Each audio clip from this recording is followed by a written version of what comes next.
Oh, yeah, wait, I have to 2, start. 1. Boom! Here we are. We are live. Welcome, everyone, to episode 44 of Gunpla Talk. I am one of your amazing co-hosts, Tim, the one and only child of Mecca, and we are gathered here today to give praise to the almighty Gunpla.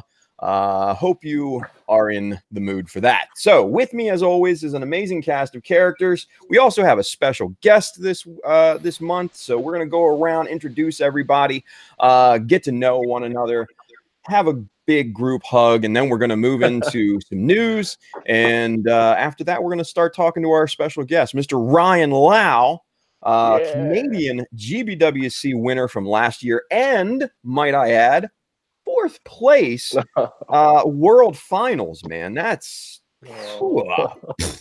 huge, right? Yeah. So we're going to get to know Mr. Ryan here a little bit later on today, but first let's do some introductions. Let's start off with Josh. Josh, introduce yourself, man. Hello, everybody. My name is Joshua Dara, and I build Gunpla, and I also draw Gunpla and make little PDF books. You can follow me on Instagram and Twitter and Facebook. Yeah. That's it. Awesome. Well, thank you, sir. Let's go over to our friend Justin there. Justin, introduce yourself. Hey, what's going on, guys? Justinius builds on everything. Been building robots for a while with these guys and doing this. I did a little better than last night. That's all you get. That's true. That is true. Yeah, Justin and I were on late last night. That was a nice show. I was enjoying that. Oh, thank you. Well, thank you. That was awesome. Need to tweak. I think we need to tweak it a little bit, but no, I think, and mainly I need to tweak what I do on there a little bit more. But we're here for Gunpla Talk, so hey, let's go over to Simon. Simon, introduce yourself, everybody. Hello, I am Simon, otherwise known as Gundam UK, and I'm a mech modeler and a YouTuber. Hi. Wonderful. I don't think you've ever described yourself as a YouTuber before, have you? I know, it's a new one, isn't it? Man, congratulations. You're defining yourself. Yeah, right? Next, he's going to have influencer next to his name. Watch. Yes. All right. Zach, go ahead, buddy, man. Introduce yourself. Hi. Whatever. I was just going to say, Whatever. recently I've been watching this channel. I've been watching a bunch of this channel of this UK guy, and it's called Simon Dan. He basically just like takes down like flat Earth videos and stuff. Nice. Like response to flat Earth videos and things like that. But like his intro is always like it sounded exactly like that. It's like, hello, this is Simon Dan, and Simon's just like, hello, this is Simon, and I was like, what? I do deny flat earthers. Yeah. Man. Now, do you That guys sounds like remember? fun. Let's do a little bit of blast from the past, and I may be the only one to remember this, but does anybody else remember that little UK cartoon about Simon? It's Simon. No. It's not. No, I'm the only one. No. I'm the only one old enough to remember that thing. Fair enough. We'll move on. Anyway, awesome. Now I feel like an old man. Great. Anyway, all right. Thank you, Zach. Thank you, Simon. And hey, let's get to know our good friend, our special guest, Mr. Ryan Lau. Ryan, for those of you out there that don't know Ryan, Ryan, introduce yourself to everybody, man.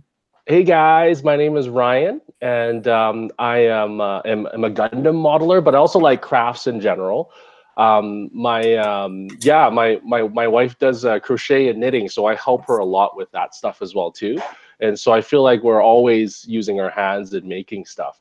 I'm also in love with many animes and video games, and so yeah, that's pretty much all I do. But in terms of modeling, I pretty much have only dabbled in Gundam modeling. So yeah, that's me.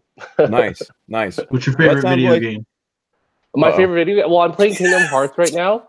I know it's super confusing for everyone, but no. I love Kingdom Hearts. I also love RPGs. So I love like Mass Effect. I love what are some other ones? I love the Nathan Drake series. Yes, correct answer. Uncharted. Yeah, Uncharted. Yeah, that's right. I couldn't even remember the name. Oh, Final Fantasy, everything Final Fantasy I love. So yeah, a lot of those games. Nice. Justin, your question, you were like, what's your favorite video games? As if like his answer would just go, okay, Tim, cut him from the show. He's gone. Yep. No, I totally noticed that too. Like. No, I get like one derail a show, so I felt I'd use it early. Yeah. What's your favorite video game, Justin? It's a toss up between Monster Hunter and Metal Gear Solid. Okay, I'm actually a huge Monster Hunter fan as well too. Oh, and Shadow of the Colossus, of course. Okay, I haven't played that one though. Sorry. Oh, man. you need Get him to. off. Get him off. It's literally the best game ever. Okay, I got to check that out then. I'll The do best that game right after. ever. Oh, man. Yo, Justin, what's that new game or like relatively new game that's like a PC game? It's kind of similar to Shadow of the Colossus. Pray to the Gods. Yeah. I was watching some playthrough of that the other day. I've been following it for so long. It's been like 2 years, and it's like that game with like a bunch of survival elements. So yeah, when I get a better computer, I'm gonna definitely play that. Yeah. Now, and Justin, correct me if I'm wrong, you've been dabbling in that Apex Legends, right? Yes, I have. Me and Gio have been playing the hell out of that. Isn't it just Fortnite? I've been playing that too. Shut up, but YouTuber. No, Isn't it just so PUBG? much better? It's so much better. Well, PUBG is awful. Wow. Very cool. Very cool. Well, thank you, Ryan, for introducing yourself, man. Thank you for being on with us. Absolutely. We'll get to know Ryan here in just a little bit. But first, let's real quick go around and let's find out what each of us were working on, and then we're going to move into some news because we got some news, and then we're going to get to know Ryan a little bit. So let's start with Josh. Josh, go ahead. Hi, everybody. I've still been working on this little high-grade Senanju Stein here, which, if you didn't see last week, I've swapped out his shoulders, given him some Z Zulu-type shoulders, and some big advanced hazel high heels on there. I don't know if you'll be able to see on I haven't seen this. thing. Let's see if you can see. This is the original kneecaps here, and they're nice and smooth and everything. And what I've done is I've taken the shoulder parts that were underneath the Stein shoulders, and put them on the kneecap. So I actually cut across here and joined those kneecaps on there. So he's kind of got a little bit more of a boxy kneecap on him there. That's nice. Lovely. And then the front skirts as well, I extended those with a big chunk of white ply plate kind of rod there to give just some extra, I don't know what, just some extra length down the front. Yeah, so I'm having fun with him, just getting him going. And I sealed off the back of his skirts here. There was normally some kind of like little thruster veins sort of in there, but I sealed them off. And I'll paint those up when they're done. So it's just a fun little kind of kit bash that I'm working on. And the Stein just looked great in any form that he's in. So you can't go wrong with the Stein at all. So yeah, having fun doing that. I love the backpack, the Senanju backpack that kind of chopped up and short. Thank you for asking. Yeah, so I put in different little builder's parts in here. This is kind of like 2 builder's parts joined together. And these are 4 little builder's parts thrusters. And this is a Senanju bottom, the center thruster of the Senanju high grade. That's the bottom of it. And then I modified the top of the Stein's thrusters on there to fit on the top. So it still has a bit of the Stein flair to it. But it's a bit, I don't know, the boxier thrusters is a bit more old school kind of feeling. So yeah, I had a lot of fun working on the backpack. So he's getting there. I'm just having fun with him. No real purpose other than fun. Yeah. So there you go. Now, let me ask you this, Josh. Since you're someone who has built both the master grade and now the high grade, which do you prefer? Oh, man, nothing beats the master grade. Yeah? Which tastes better? Still looks rad. Tastes better. I'm getting confused. I'm trying to do a pun thinking of this. But no, master grade is still better just because master grade is fun to put together. But I'm amazed how much I just love the Stein, and even in high grade, it's really fun. So if you have the master grade, still get the high grade. It's so fun to put together. And if you think it's based on the high grade Senanju, it's not. Like there's like barely any parts that are the same. So it's really good. Yeah. So there we go. That's what I've been working on. Yeah. That's awesome, man. Awesome. I love the shoulders. Yeah, the shoulders are cool. Yeah, nice and muscly. Yeah. Cool. All right, let's go to Justin. Justin, tell us what you're working on now. I'm run and go get something to show you guys actually for once. But Justin, go ahead and take it. Hopefully I'll be back by the time you finish. So no pressure at all. I'll do my best to take up as much time as possible. So the only thing I can really show off is this. This is what I've been working on. I finally like kind of put this out in the wild last night on me and Tim's new show. And I've been working on this for a really long time, and actually too long. I'm just kind of practicing scribing and stuff like that. And I wanted to actually, rather than just scribe on pieces, I wanted to actually, scribe on a model and then finish that model. So that's what this is. That's hard to scribe on curved surfaces too. That's amazing. It's super hard. Yeah. And then this is a frame that I painted up. Oh, wow. So this is for a build off with Gunpla Geo that we're doing, the Musha Gundam. Oh crap. That's probably the next video that I'm putting out is going to be that. So hang on, Justin. And then what? So Zach just checked out for a second, and Josh is still presenting. I'm still screen sharing.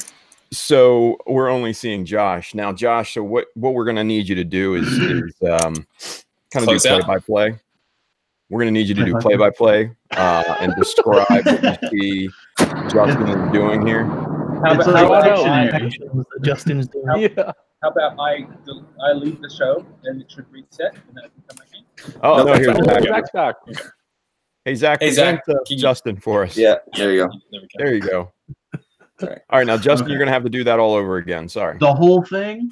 Yeah, pretty much. Because I missed it too. So don't do the whole thing. We just heard all of. There's the Gabaldi. Very nice. If my camera would focus properly. And how are you? What's your happiness with your scribing? Like, kind of out of 100%, Justin, so far. I'd say like an 80. Cool.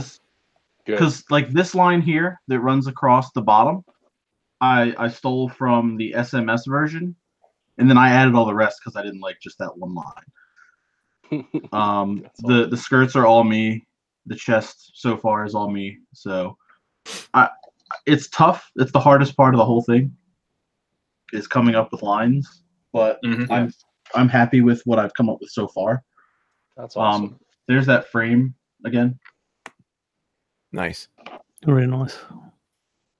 I don't think I've seen that frame. Is that what is that? That's the Musha? Yeah. Is it based off the 2.0? Or is it different? I think it's based off of the 1 Year War and possibly a little bit the Verka. Man, I get excited seeing in a frame that I haven't seen before. Man. and then just because I like you guys, I'm gonna show you real quick. Oh, okay. That's all I can show you. We'll get a private viewing later. We'll see. Awesome.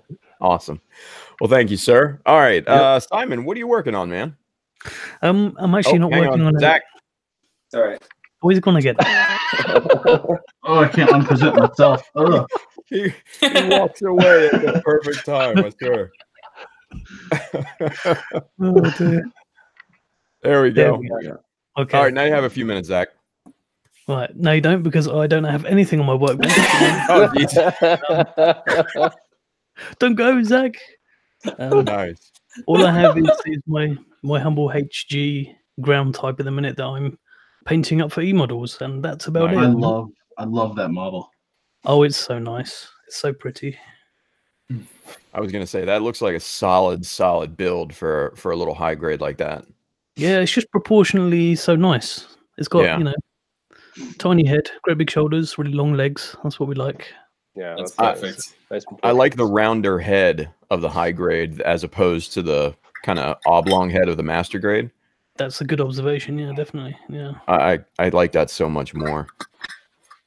Let's just hope they do a master grade 2.0. Well, other than the head, I think the ground Gundams are pretty solid builds, but that's just me. But I would welcome a 2.0 if it looked like that. Yeah, that would be awesome. Mhm. Very yeah, cool. that's more or less all I have on my bench at the minute. Is I'm working on commissions, so that's for their Nice. eyes only. So Ah, gotcha. Super secret. super secret. Awesome. Awesome. Zach, what are you working on, man? Ew. Well, man, as you can tell, tonight I'm working on being a dad. So, Oh, Don't forget to boring. present yourself now. yes, let me see here. So that's why we started a little bit late, No worries. and that's That's why I had to okay. run out, and why you guys got to look at Josh for an extra long time. But I'm working on a couple things that are just kind of like in the middle of painting. One thing that I'll just show you here, as it's not really quite put together, is an exceed head. Wow. Just wanted to paint up one of these real quick. And there's a little girl sitting on top of it. That's so cool. What's the But scale of yeah, that? it's What's the scale of the figure? 130. Oh, okay. I think it's pretty close. I don't know what the heads are, but I think they're close to that. I Looks think they're about- more like Mm. 1/40th, maybe. Well, it's pretty much. Yeah, Zach, I'm maybe- loving all that you're doing with the mech and the figures. I think that Mhm. looks so awesome. How you're painting them both together. It's so good. I'm certainly not trailblazing. It's basically just like a Machine and Krieger thing that I'm trying to apply to Gunpla. Yeah, it looks really good. But yeah, so I'm having fun. The only thing that I really changed on the Zaku head is I added the little ridge on there, the like V across the top and like going around the front here. I think that detail is on the hard graph Zaku head, because when I was looking at like other pictures, just like for ideas, I was seeing that detail and seeing that on example like builds of the hard graph head. So I'm not for sure if that is on there, or if that's just like a custom detail that maybe a lot of people have added. But just added that to it, and I'm just in the middle of painting that. Also finished all the base painting on the Ultraman B type. Here's a little preview at that. It's white with just a Nice. couple of splashes of orange on it. But it's such a really cool suit, and I'm gonna give it like a pretty thick like wash or like filter of brown to make it look like it's like been out in the dirt and like out in use. Nice. So like That looks cool in a white like that. Yeah, I love that color. Especially, I mean, the head is not on it. Yeah, but the head looks really cool in white too, because it's like has a face, so it has a kind of like skull kind of look to it. Cool. And this guy is also done and just needs a final coat of top coats. It's the RE100 GBL4. Nice. Do you top coat it together as a piece like that, like the torso and the head and everything? Yeah, probably. I'll probably maybe take off the head or not, because this is like it's gonna be set in a dial, not like a dial, but like a vignette, like this with the head up like that. So I mean, like I can just spray this whole section like this for some final top coat. Yeah, I'm just waiting on the base parts I need for that. I ordered that the H hanger octagon set. You know, the octagon shaped H hanger parts. You know what I'm talking about? Nope. You're doing it now. Show us, damn it. You know, it's like that. Okay. Oh yeah, I see it, but of course I'm not screen sharing. All right. It's kind of like you're inside a space station or something. Yeah.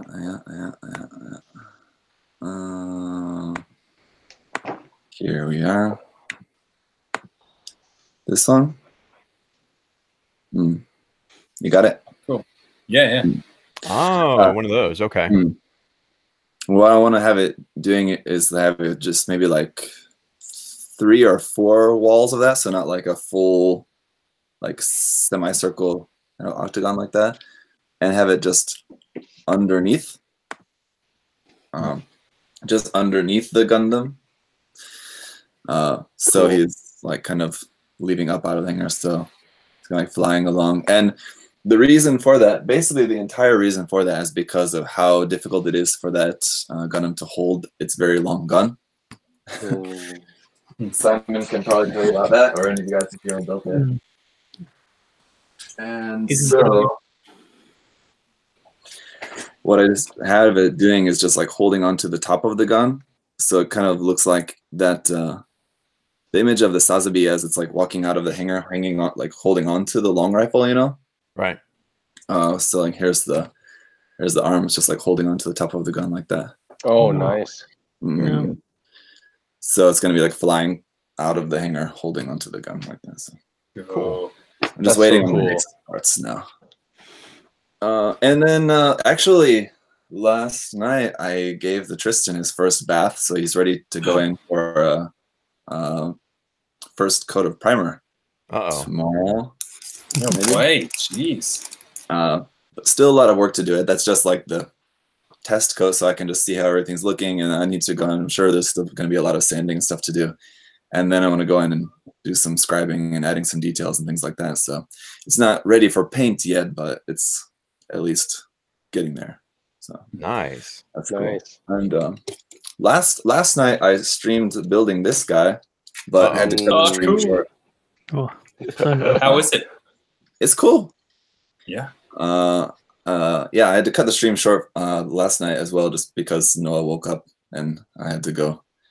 Both of the babies were up and crying at the same time. So Oh no.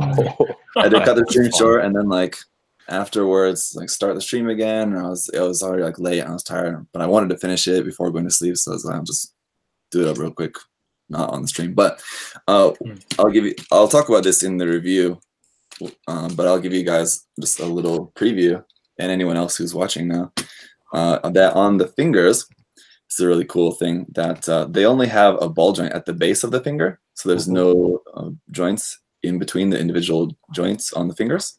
Oh, for real? They're not articulated? No, it's only here at the base. But Bandai molded it in a way that you can use, you can cut them apart and use option parts in there. So let me grab that part. Did we get DLC'd on a P Bandai? So it's pretty cool the way they did that. I mean, it would have been nice if they would have made them articulated just straight out of the box like this with the kit, but at least like they kind of like secretly gave you the option to do it. And it doesn't say anything about it in the manual. Someone just mentioned it to me in the comments on the unboxing video.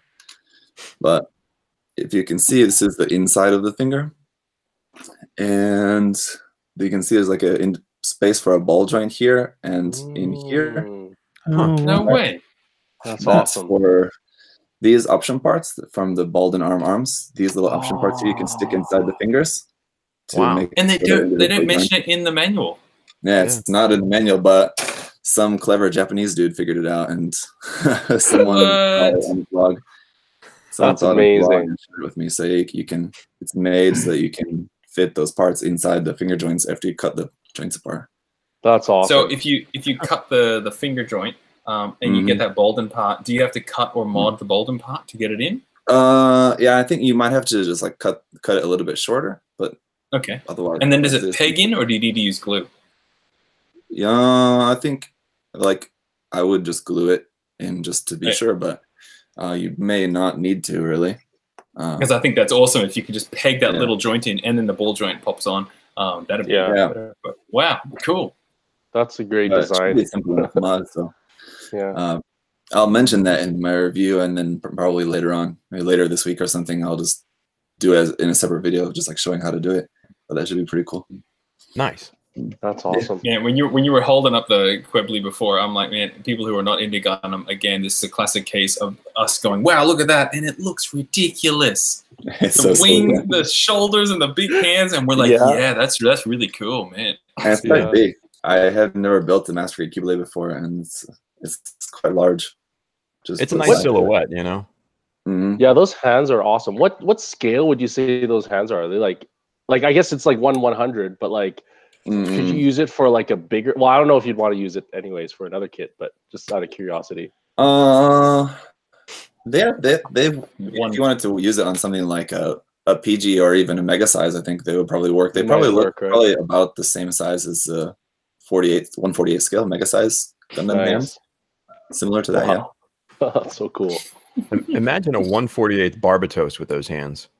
I was just thinking of that. Yep. That'll be awesome. Josh, Wow. Yep, I'm onto there it. you go. New project. Done. GBWC 2022. Here we go. Thinking ahead. I like it. Yeah. Nice. Well, thank you, Zach. Appreciate that, man. Yeah, Ryan. Let's go to Ryan. Let's go to our special guest. What are you working on, man? There's got to be some sort of strong follow-up from the GBWC build, right? That's so funny. A lot of people are asking, like, "Oh, I can't wait to see your next build." You know, it's so funny because it's like, I feel like a lot of it is a process where I have to like think through things, you know. But what I tend to do after a more intense build is I take a little break, you know, to play video games and all kind of stuff. And kind of regather my thought. But I also just like to build a lot of different kits at the time as well too. So right now, currently, I'm working on the. It's funny we say that on the mega size unicorn, and nice. so that's why I was asking about the hands, right? Because the hands on the unicorn is just like a fixed kind of fist, you know, holding. But you know, and you can't find any dynamic hands, you know, that are in this scale. So, but one thing I want to try doing next is to, you know, it's much. Well, I shouldn't say it's much easier, but it's kind of like, you know, I kind of want to ultra detail a mega size kit kind of thing, you know, and see how that works. You know, like those. Oh, what are those? Those books, those mechanic books. Sorry, the Gundam Archives. There you go. The Gundam Archives. You tell me whichever ones you want. Yeah. Well, these are the books we need at kids' schools. None of this maths and history crap. This is right. I'm reading them as bedtime stories to my daughters every night. So. That's a good father right there. Yeah, but it was funny because in Japan, like I was honestly on a hunt because I found out of those books through you guys actually, and then when I was in Japan, I was literally on a hunt to find every single one, you know. And I think I found all of them except for the Zaku one actually that you just held up just now. But yeah, so I mean, like, I was looking at do you guys have the unicorn one, by the way? The unicorn one is amazing. Oh, nice. You tell me what page. Cool. Yeah. And so it's really, I was really inspired, you know, after seeing that. I was like, wow, like we all know how detailed the unicorn is, you know, like with all its panels moving, and yeah, exactly that shot there. Right. There's one with the armor kind of removed away from it, and you could see some like sub armor pieces, like subframe pieces over top of the psycho armor. And when I saw that, I was like, wow, this is so incredible. Like it looks so awesome. And so I kind of want to, you know, replicate that or do something similar to that, you know. And cool. and you know, I thought that's exactly. That's just the head. Yeah. Stuff like that, right? Like when they peel I'll present that. Josh showed it again. Oh, okay, yeah. Josh can present that. Yeah, I was gonna say Josh is showing porn. There you go. Yeah, I remember when I opened this book up the first time, where I saw like images before it was released, and I'm like, look at all that psycho frame underneath. Yes. It's so detailed. It's unnecessary, but it's fantastic. Oh, and the arm shot. Yeah. It's like if you look at the shoulder, there's like so much cool frame, and the psycho frame's poking through some of that inner frame as well too. Like it's almost like a ballast holding the psycho frame together. Yeah. And so you know, so I was like, oh man, I totally want to do that, you know. And look at that, right? Like it's just, it blows my mind, like just the engineers who are the graphic artists who like conceptualize that, right? And so that's kind of something I want to kind of work towards, but we'll see if it's doable. So how are you gonna do that? Are you doing a lot of extra ply plating for the inner psycho frame and stuff? So exactly. So I'm thinking of like, you know, cutting out like, and it had to be super thin too, right? And I'm probably gonna reveal some like armor, like it'll be like open hatch in a way, right? But then once you open the hatch, I'm planning on doing like really thin kind of plates and details, like, you know, where you like cut the you like layer different thin pieces of plot plates together, you know, and have some certain areas kind of revealing through and everything like that. So we'll see. It's just kind of a thought I have right now. And I have some scans of those printed up at my office at work, like maybe the arm, and it's all got the panels and everything. And I'm like, man, I want to buy a PG unicorn just to work on the arm and make it look like that. And I love it. You're just doing a mega sized whole full unicorn. Well, actually, it's funny, like, because I was thinking, I was like, this would be so crazy if I did the whole thing, but I actually might just stick to the bust because it might be too much work to do the full thing. And plus, I feel like if I did the whole suit, people can't really focus in on the chest details and stuff. Like, they'll just look at the whole thing and it'll be really busy looking. So I don't know. We'll see. We'll see how it goes. I might put the arms in as well too, you know, or I might just leave just the shoulder and the chest and the head. And then built like a crotch area, you know, and then we'll see. I don't know. It's still early in its conception, you know, and in its idea process. So, but I like that. But yeah, I was really inspired because just doing something like that makes it feel like it's even more of a real mech to our brains. And I mean, I'm all about that. That's so that's how I'm wired as well too. So I got so excited, like looking through that book, and I would just stare at it, you know, and like for hours on end, like looking at all this like details and everything, and it was a lot of fun. So so I'm, you know, that's kind of a side project. I take forever to build too because I normally don't have that much time. But it's funny because immediately after GBWC coming back, we actually found we went to a lot of craft stores, you know, my wife and I. And so another thing I built too, which is like not really Gundam related, but still, you know, involving like builders and stuff, is we found this little it's like this little pill box almost. Well, it's not that little, but it's kind of like a tin can. But like it comes with a kit where you can build kind of like a tiny like world. What? So it's like let me turn off the light actually because it's a little too bright, but it's like a little like coffee shop and you know, a flower shop and then a bakery.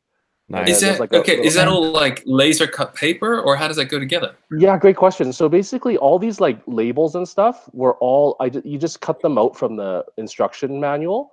And so you cut all these little pieces out. That's all like the decals and all that kind of stuff. But then it's like wood. It's like laser cut wood, I think. And then you like glue it onto the wood, and then it's funny, they come with like just spare, like literally just branches and florets of like greenery, and then they just show a picture and they're like, yeah, just put that there and make it look like that. So it was my first time working with it, but it was like really messy, but it was really cool because this was always like when I saw this in a store, I was like, oh, this is amazing, like we should buy it, right? So then we bought it, and then when I take it out, I'm like, oh my goodness, like there's a lot to put together. Oh man. But it was but Josh is drooling. Oh yeah, I love this kind of stuff too. It's really whimsical, you know, and like there's a lot of really cool, like even the cakes and stuff, you know, they give you like almost like it's like a tiny eraser bit, you know, and you just cut it in half to make it like the thickness you need. And so it's really it's really, really neat, you know. And that's so cool. This was you know, I told my wife, I was like, oh, you know, like let's get this, I'll make it for you as a present. And it was really therapeutic, you know, like after intense builds, right? Like it's nice to do kind of like a side build like that, just to kind of really enjoy. So that took a while to build, and then it was after that when I started on my mega size. So yeah, nice. Oh, that's so good. Man, always need a good palate cleansing build, you know. Yeah, palate cleansing. Yeah, that's the word I was looking for. And what was that called? Was that miniature art? Yeah, so it's called. Is it all one word? So the title, it's called Miniature and then apostrophe T. Oh, Miniature T. And then I found it at Tokyo Hands, like in Tokyo. And this specific one's called the Romantic. Sorry, it's kind of bright. Romantic Townscape. Townscape. Yeah, I know, right? The word choice. But they make other ones too. It's really cool, actually. Yeah. Oh man, I'm gonna get myself one of those. That's great. Yeah, it's really fun. So now, how long did that take you to put together? So that one is funny, right? Because like I actually put it over. It was over the course of several days, but I honestly spent like probably 4 or 5 hours at a time. You know. Oh, wow. And so, but the funny thing is, you know how Gunpla takes so long, right? Like, because you gotta, prep and paint and all that kind of stuff. So compared to doing Gunpla, it was like, wow, this is coming together really fast, because there's like no painting involved, right? But I did have to use a lot of like, tiny tweezers and and it comes with the glue and everything too. So it's actually pretty nice. Really? You just need scissors and tweezers really. And then, but it comes with the glue and then everything else. The LED lights comes with it too, and so everything is in a tiny package kit. And so I can tell that Bandai doesn't make it if LEDs come with it. I mean, unless it's a PG, of course. But Nice. Yeah. That's awesome. Very cool. Well, thank you, man. Thank you. Hey, good luck with that mega size, man. Hey, thank you. Yeah, thank you. Awesome. All right, good deal. Well, I guess it's time to show mine, huh? Yes. Now, I showed this on my stream, but I'm going to show it to everybody. Presenting to Tim. Yeah. Zach. Yo. You need to screen expose. Yeah. Sorry. It's cool. There you go. All right. So you guys, for those that don't tune into the stream, here is. Whoa, man. That's awesome. He looks so beefy. Oh, yeah. Wow. Are you happy, Tim? I'm very happy with this guy, man. I love the colors. Thank you. Yeah, just the level of dirt on it, because I slathered it, and it's hard to see because the light is washing out all the dirt look and everything. You can kind of see it on the feet a little bit, but slathered this thing in Tamiya weathering powder. Nice. You can see, just how the shield came out back there and everything. Nice. So yeah, a lot of little modifications. Nothing, too crazy with this one. No, crazy scratch building or proportion changes or anything. About the craziest scratch build thing that I did was created the box mag here on the gun and the foregrip. That was about the breadth of the scratch building on this thing. Everything else was just kind of like little minor details, right? Just little pieces of plastic here and there, filling in joints here and there, little spaces that I didn't like, new panel lines, obviously, of course, and just overall, just general detailing. But serrated edge that you did on the shield. What's that? Oh, the serrated edge. Yeah, let's get such a beauty shot of that right there. That's nice. On the contrast. So yeah, that's just basically glued styrene right along the edge of it. Oh, cool. And yeah, so now that the front of the shield is now a weapon, right? Nice. So there's the Jesta. Now this is just like one component of the of the project. There's the base that is still kind of in the works right now. I'm going to focus this weekend on getting the base done because basically what happens is that this is getting airdropped. So we'll have 3 parachutes hanging from a support arm. This thing is suspended in midair by magnets, and it's an overall really, really cool look. So awesome. For those of you wondering how I created this, it's pretty much all documented on my live streams, like 60 some episodes that are like 2 hours a piece for this thing.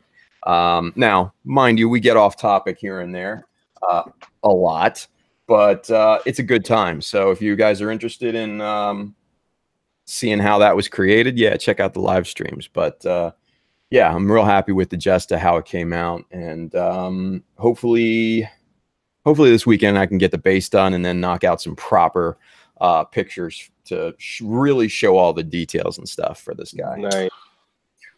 Man, that's the first time I've seen it. I wasn't sure how the red was going to look on just where you were putting the red, because I would have seen the armor pieces kind of separate. I like that, man. Good work. Cool. Yeah. The red came out real nice on the Jesta. It's a good look. And I like the one part that I like the most for me is the white head. Just, it kind of looks a little ghostly, especially with the orange visor still intact. And then the white collar around it too. So I think it's that one focal point kind of sets everything off. So yeah, it's almost like I wouldn't have picked doing the white on the head and the collar like that. It's almost like a negative version of what I would have thought, and that's why I like it. That's cool. Right. Yeah, man. I was kind of inspired by the gun cannon color scheme. Yeah. So I wanted to kind of go with that because, you know, like you see, there's a white head and you know, red for most of the body, but then the dark gray feet. So yeah, it's very much in that vein of the gun cannon look, but more Jesta style, more grunt. Nice. Yeah, more That's great. That's beautiful. I have some people in the chat saying I actually need to call it the McDonald's McJesta or something. Yeah, that was the ongoing joke on my stream. Okay. Painting it, yeah, because of the yellow details and stuff like that. But yeah, I don't think the yellow details come through. The yellow on the back. Now I get it. Yeah. No, Did you guys see the McDonald's, was it XS Gundam or whatever? Yeah, that was blatant. That was blatant. This is more subtle. This is more subtle. Oh, this one, I love this one. Yeah. If McDonald's is watching and y'all want to sponsor me or anything, holler at your boy. Does it feel? How does it feel having it finished? Because it's always a surreal moment where you're like, "Oh, okay, I think he's done." Oh, it's weird. Okay, so for me, final assembly is always the most nerve-wracking part, right?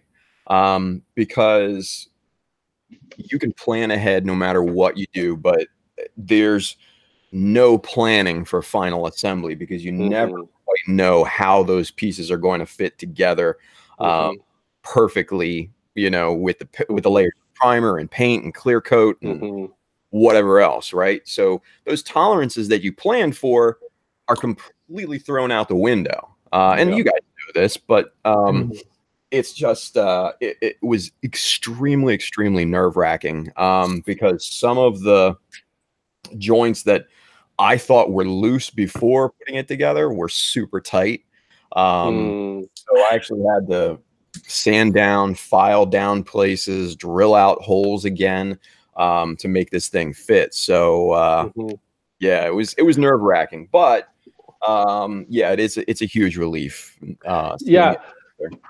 I remember, Tim, in one of your builds, you were mentioning the red. You had to really layer like multiple layers in order for that true color to show through. And so that's exactly what I was thinking. I was like, wow, like you layered so many, but how's the fit going to be like, you know? But I'm glad it all came together. It looks beautiful. Like, thank you, man. Great. Yeah. Yeah, so I mean, for those of you guys that don't watch the stream, so what Ryan's referring to is the color red that I used on this is the Mr. Color 40th anniversary. It's their previous red color, and it's a weird kind of red because you need to lay it on heavy to get the proper saturation. Because when it goes on initially and then you got a light layer, it's magenta, but then as you spray it on heavier and heavier, that red pops through, and then it has like hints and highlights of orange on the edges. Now, obviously, those were eliminated due to the flat coat and everything, but the red is still nice and rich and kind of little on the darker side. So that's exactly what I wanted to achieve. So yeah, I love that color. Love that color. You used a lot of it. So fair warning for those of you wanting to use that color. So good stuff. All right. So that's what we're working on, everybody. Let's check in with Zach with the news. Certainly no shortage of things that we're working on. A lot of us, we're all pretty busy, it seems. Yeah. All right, let me present this. We'll run through the things here. And ignore the advertisement for some Korean romance novel online thing. But anyway, we got the P Bandai Banshee parts. This is just here. Just Armed Armor VN and BS parts for the Banshee Norn RG kit, so you can make the regular Banshee. Pretty cool and nice. They're selling it as a parts set rather than a full-on kit if you already got the kit. And the most important part is here. Comes with the 1/144 scale Marida Cruz. Ah, cool. Oh, cool. Oh, man. And it looks way better than the version that was included with the PG, unfortunately. The PG version, she's like wearing her helmet, and you can't like see anything. It's just kind of like silly. You get it, Zach? You getting it? I want to get it just for this, but other than that, I was just about to say that.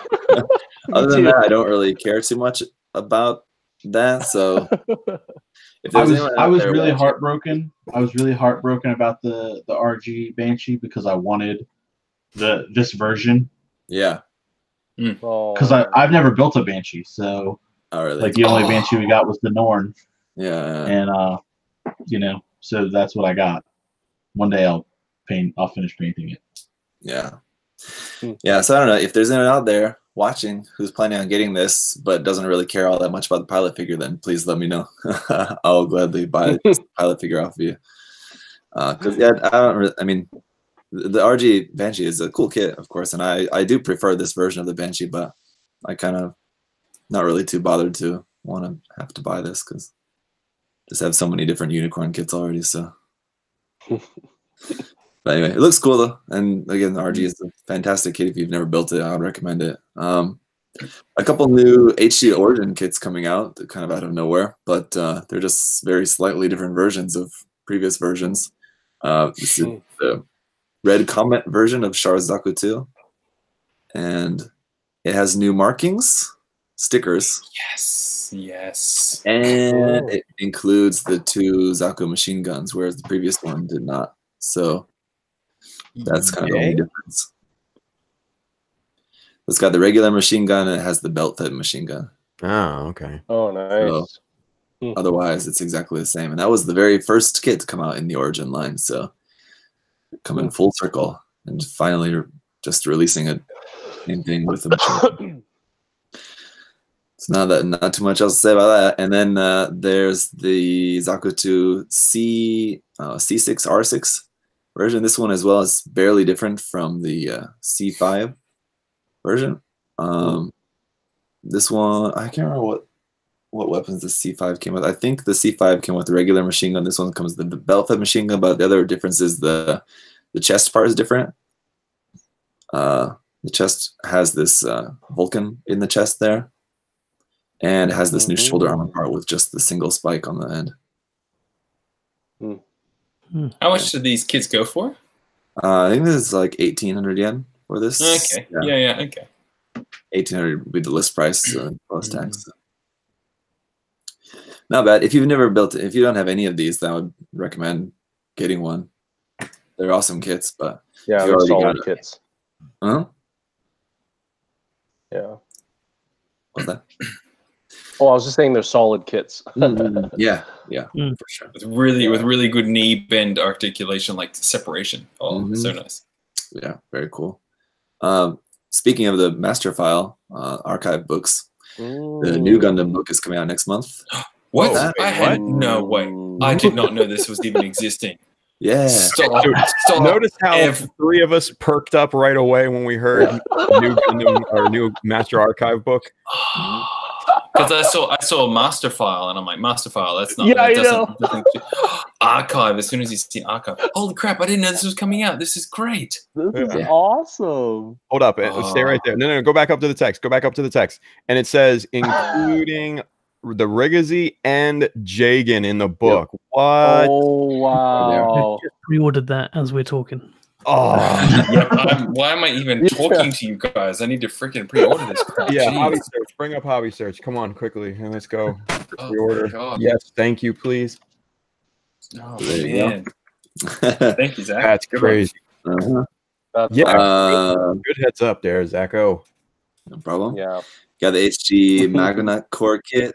Basically, they're just touting it that the construction is going to be like really simple, like they did with the Leo last year. So it should be pretty cool, and it's very cheap. It's like 1,200 yen. Cool kit. Like 1,200. That's amazing.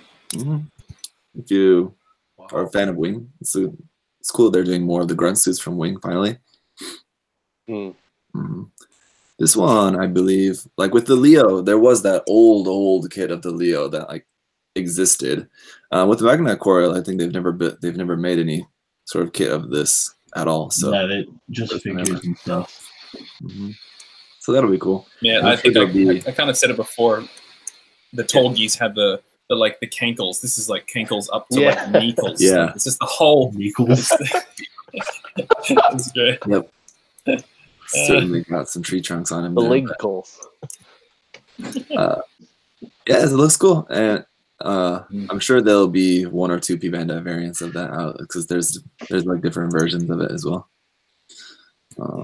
There's that guy, and then also just want to skip ahead, or I thought I had a tab open about that as well, but they also said that.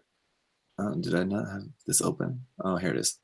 There you go. They put out this teaser image for they're making a new HD Sandrock Gundam as well to kind of go with that.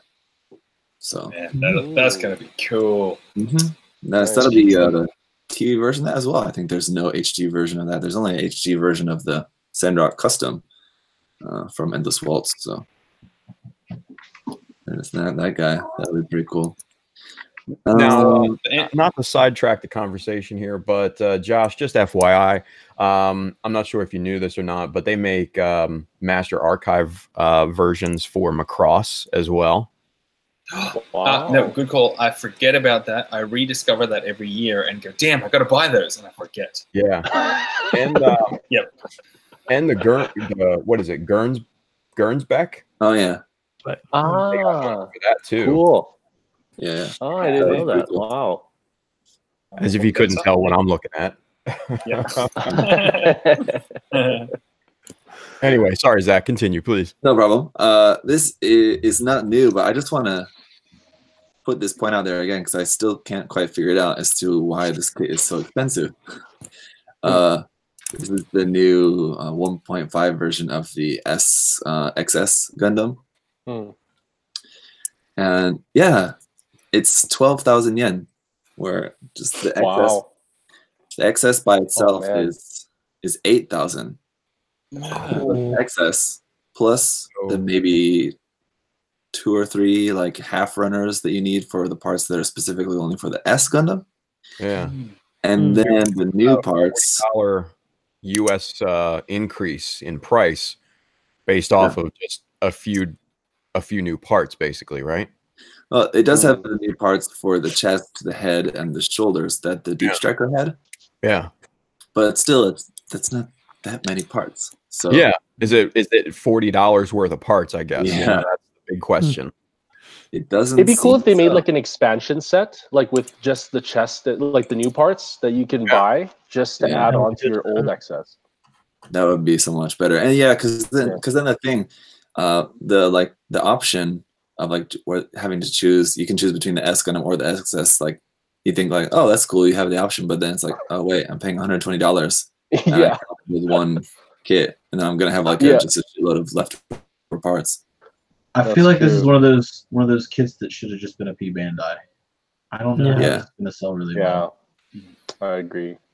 Yeah, because they did that like with the BST version.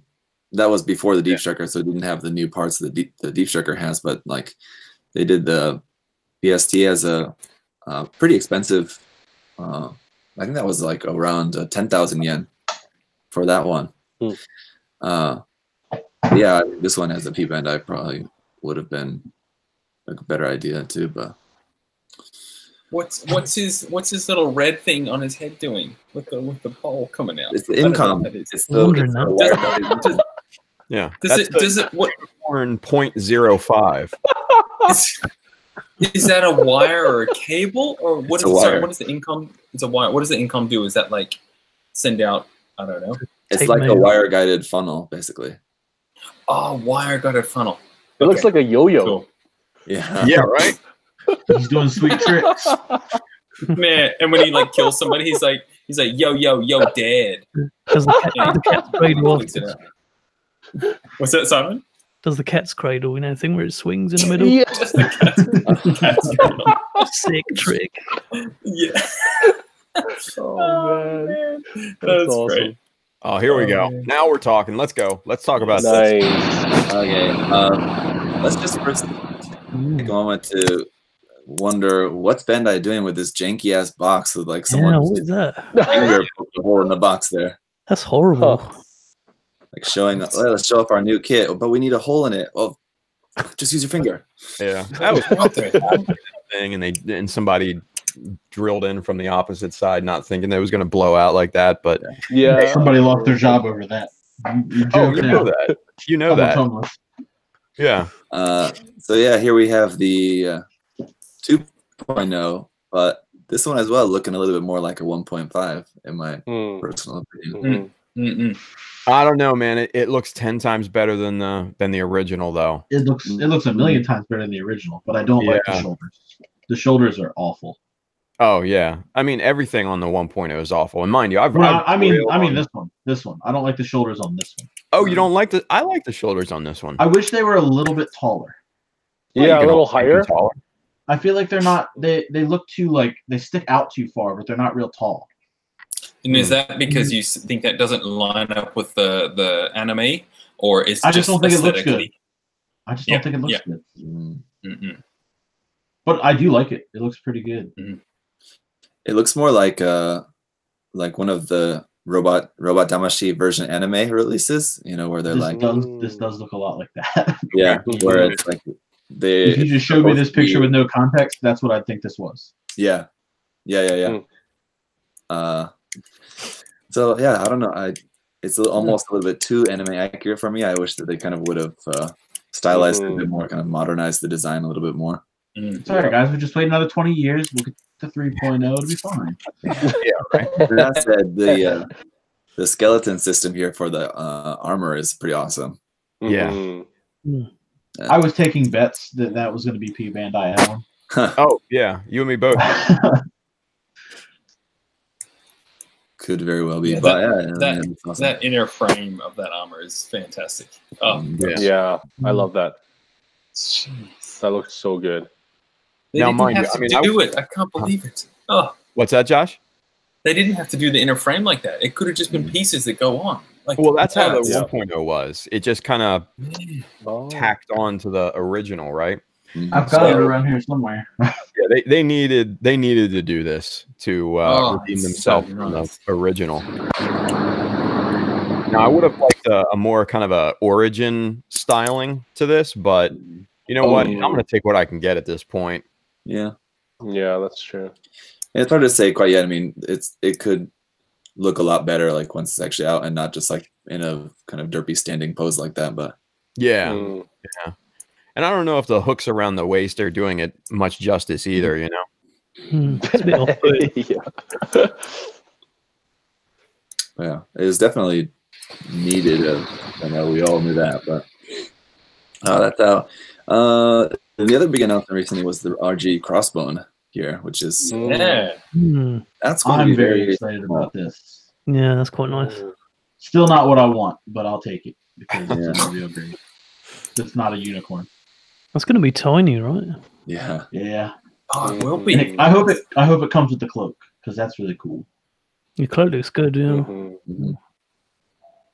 Yeah, I definitely prefer just like a hard plastic version of a cloak. That scale is just too hard to get like real cloth to look right. Mhm. Yeah, the felt stuff just doesn't. You got the truck going in the back. I don't know who's that. Or a sudden gust of wind. Yeah, it's weird. Anyway. Yeah, I don't know. For me personally, I'm not a huge RG fan and not a huge Crossbone fan either. But I'm sure it'll be cool. There's that truck again. Mm. Hmm. What in my where was it? I think it was in my Discord. We were talking about this. We're wondering if it's going to have the scissor anchors in the front skirts as well. Oh, maybe. Yeah. Kind of cool gimmick of the Crossbone. And considering they usually like to put a lot of gimmicks into the RGs, I think that it probably will. That kind of concerns me, though. If it does. Yeah, because the skirts on RG kits are like arguably the worst part of them. Yeah. Could be like extra janky if they try putting that in there. Yeah. It's definitely got better, all that would be. part separation. What's that, Simon? It's got better part separation than the MG. I just thought about that. Like, if those little circle things are their own pieces, I'm gonna hate this kit. I'm sure. Yeah. Oh no. And love at the same time. Yeah. Trying to sand those things is impossible. The one thing we can all be certain of is that this will not be the only RG crossbone that we'll get. Oh yeah. There'll be Absolutely. Yeah. All the plenty more. variants. Yeah. So there's that, and a couple more things here. We had new P Bandai Advanced Zeta stuff once again, and looks pretty awesome. So, That does look very awesome. I still haven't looked at the details of this really closely yet, but it's Advanced Hazel and TR6 Winter conversion parts. So, So you're getting the wound wart with plugs. yeah, it gives you like the option you just parts that getting- you need. The plugs. And Yeah, weapons. I think you're just getting the plugs. So Yeah. you get whatever comes with the wound wart plus that. Oh. Yeah. Oh, wait a No, minute. it's the Advanced No. Hazel. It's this kit, the Advanced Hazel with those plug parts. Oh man. Oh. So you'd That have to have a Hazel already. Right. The really funny thing, well, funny and sad too. One of our local members, he was building this for his GBWC entry for this coming year. And so he had amassed, shout out to you, man. And he was amassing all the parts, and he already started like articulating everything. And then this kit comes out, and he's like, "Oh crap!" Yeah. Damn This it. was looking really good too. Yeah, I know. So it's basically just like parts to be able to plug the Hazel legs onto the bottom of the wound wart and the Gaplan's arms onto the side of the wound wart there. So I gotta admit that is a good look though. yeah, it looks awesome. Yeah, it looks really good. To make the Gaplan 2 is what that is technically called. Man, Wow. the numbering, it's just, I still don't get it. Did we talk about that last time? We You did. did. Yeah, Yeah, yeah. Well, it's funny. Yep. Yeah. So there's that, and then there's also HGC Hrudadu, which is fantastic because that means you don't have to buy that like super expensive Dengeki part set anymore. Mm. Yeah, that one's. And really it's molded in color. Yeah. Oh wow, nice. So they're gonna have, just like they did with the Master Grade, they're releasing it in both color versions, the white one and the dark one. That's Combat awesome. deployment colors. So yeah, definitely getting like awesome. 5 of those. And then like there was a teaser too about like making like a Hazel Raw second form that they're going to be able to do with a future part set that's coming out or something like that as well. So Wow. lots of cool, albeit P Bandai, but advanced Zeta stuff that you can do now. So Nice. pretty awesome. Yeah. That's awesome. Hopefully they'll make a Primrose set as well. Mhm. It's coming. Yeah. I'm sure.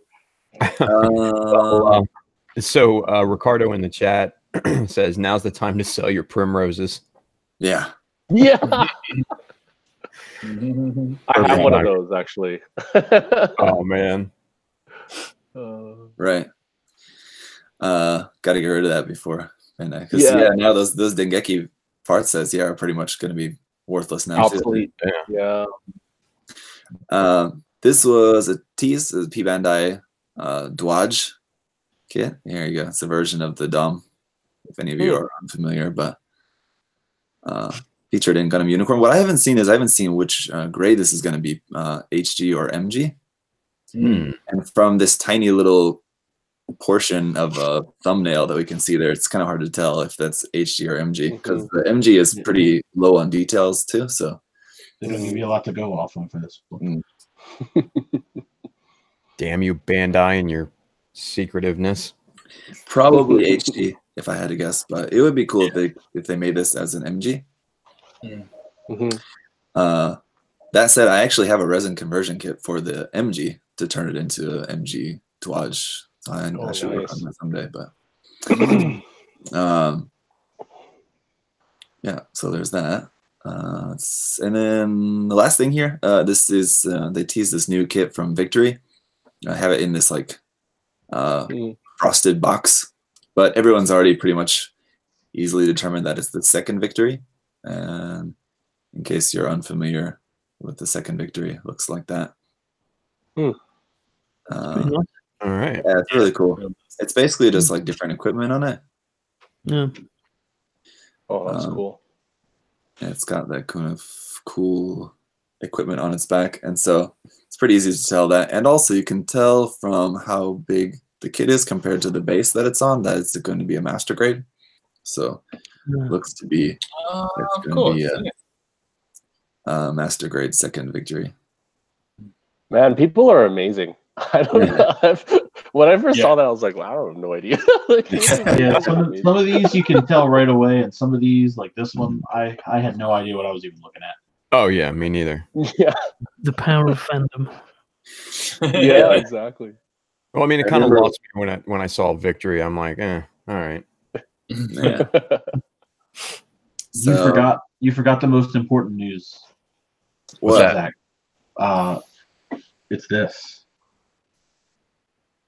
What is that? It's a new Easy 8 figure. What? It's not a kit, but you know, it's my baby. What Show is it. What do we got here? What are we looking at? Focus. Come on, focus. Is it a It's a figure. Robot Damashi? I don't know what it is. Oh, It's frosted glass. Yeah, frosted foam. But yeah, it looks super good. okay. Nice. Well, that's it. I think that covers everything. But yeah, Bandai once again, the curse lived on as like the day after I published. Actually, the night after I like just finished recording Gunpla news for this month. Like a few of those announcements came out, and the next day a few more announcements came out. So it was all like Nice. Yeah. It always happens, man. It always happens. always. Karma. Oh, cool. Very cool. Well, thank you, Zach. Appreciate the news. Thank you. All right. So, you guys, let's turn our attention to Mr. Ryan Lau. So, Ryan, so for those of us, for those people out there that don't, that aren't familiar with your work and don't know who you are, bring us up to speed. How long have you been, building Gunpla and stuff like that? Yeah, great question. So I was given my very first kit when I was like 9 years old, so that was a while ago. But I never really got back into Gunpla until maybe like university, which was also a while ago. But at the time, I was just like snap fitting kits, and I wanted to try a little bit more, detail painting. So I'd just buy some. I didn't even know what I was buying at the time, but I would just kind of paint it. I didn't even know like how to panel line and stuff, so I'd like paint these super ugly like thick lines without even like but that was I built a ton of seed kits at the time. That's when it was popular. And then it wasn't until maybe I think 4 years ago I was just perusing YouTube and I came up I think I was watching like the 2000. I think it was Scott's coverage of the 2013 GBWC that he attended, and I was like, "Wow, what is this? Like, are these Gundam models?" And then I was like, "This is incredible!" Like looking at the level of detail and how amazing it looked. And at the time, I had gone to Japan, and I picked up kind of out. At Japan, I was like, "Oh, I need to get like a Gundam kit as a souvenir, right?" So I bought like a PG Zeta at the time. And but it was just sitting in my room for like years, it was like dust was accumulating over top of the box. And so after watching the 2013 GBWC coverage, I was inspired. I was like, oh, I want to get back into building, you know? And then so that was really only maybe like 3-4 years ago. Oh, wow. And then so I started building that, but I was like, you know, this is a PG. I should like give it justice. You know, I should probably like, you know, paint it or something. But I had no idea how to paint at the time. So I brought spray cans. I you know, watched a bunch of tutorials and stuff. And then I like, you know, just sprayed it up and everything. And I was like, oh, this is so cool, right? And then I was like, oh, but I want to kind of do a little more. So I bought like, you know, I looked up how to airbrush and all that setup and all that kind of stuff, you know. But the funny thing is, at the time, you know, that's when I was, you know, we were expecting our kids, you know. I had 2 young daughters, and then so life kind of took over, and then so I didn't do anything for a good. I think I bought all the setup, like the paint airbrush, the paint booth, all that kind of stuff. But once again, it was just sitting in our living room floor and collecting dust over a period of like probably at least 1.5 years, 2 years, and then it was just before then when I started like watching YouTube, and ZakuAurelius. I was like following his channel. It was actually really cool because I felt like our Gunpla journey has been very similar. You know, like I remember I started following you at the time when you didn't do any airbrush at the time, and you were doing like spray can painting as well too. And then so it was really cool. I was like, oh man, like this guy's starting to do it. Maybe I can start to do it too, right? And then so I was constantly watching, and then like and then it really wasn't like the very first. So up until then, I had only painted 2 models with the airbrush, like, and then Zach had his Custom Zaku Contest, right? And I'm like, oh, dude, that's actually, he had a, Zach, do you remember you had like a photo contest? Like you take a picture of any pose, and then, you know, so I was like, oh, hey, I love photography, right? So I entered that, and I didn't win, but I got like honorable mention kind of thing. So I'm like, oh, that's so cool. Like I should do this Custom Zaku Contest. And, you know, I've never like cut into my model beyond cutting like the nubs, you know. I've never like scribed before, you know. I never mixed my own custom paints or anything like that, you know. Up until then, I was always just kind of doing the exact color scheme and everything. And so anyway, so then I was like, I don't know how it's gonna go, but you know, I'm just gonna try my best. And honestly, like to my surprise, like, you know, I ended up winning that, and I was like, oh, that is so surreal. I still remember like waking up to the video, and I was like screaming in excitement and everything. But I feel like that really began my Gundam journey, you know. And that was 2017, I think. Yeah. Wow. Or yeah, 2017. Yeah.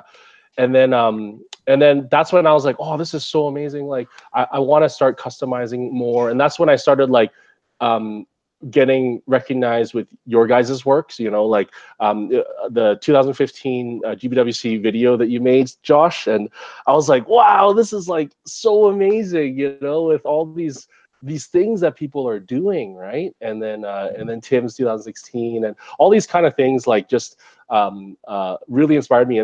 But then I was thinking the whole time watching these videos, I was like, oh man, one of these days I just want to book a trip just to go to Japan and like watch GBWC, because I want to see these guys' models up live, you know.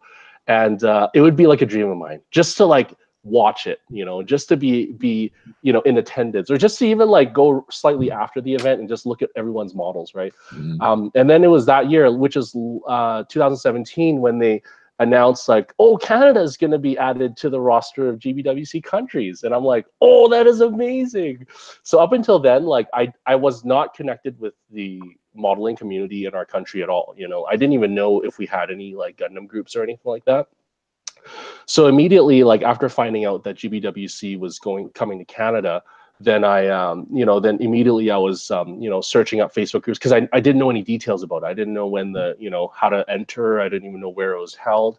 And so I started connecting with a bunch of different Facebook groups, Canadian, you know, different Canadian cities. You know, there's the Toronto group, there's Gunpla in Vancouver, and then I was trying to find something in our local city, which is Edmonton, and there was nothing at the time, you know. And I was like, oh man, But anyways, but I was like, you know what, I'm gonna make an entry, and I'm gonna do the best that I can at the present moment, and that's when I started doing more scribing work, and really experimenting with things, and so that was 2017, and so 2017, I I ended up getting third place in Canada, and I was like, oh, that is incredible!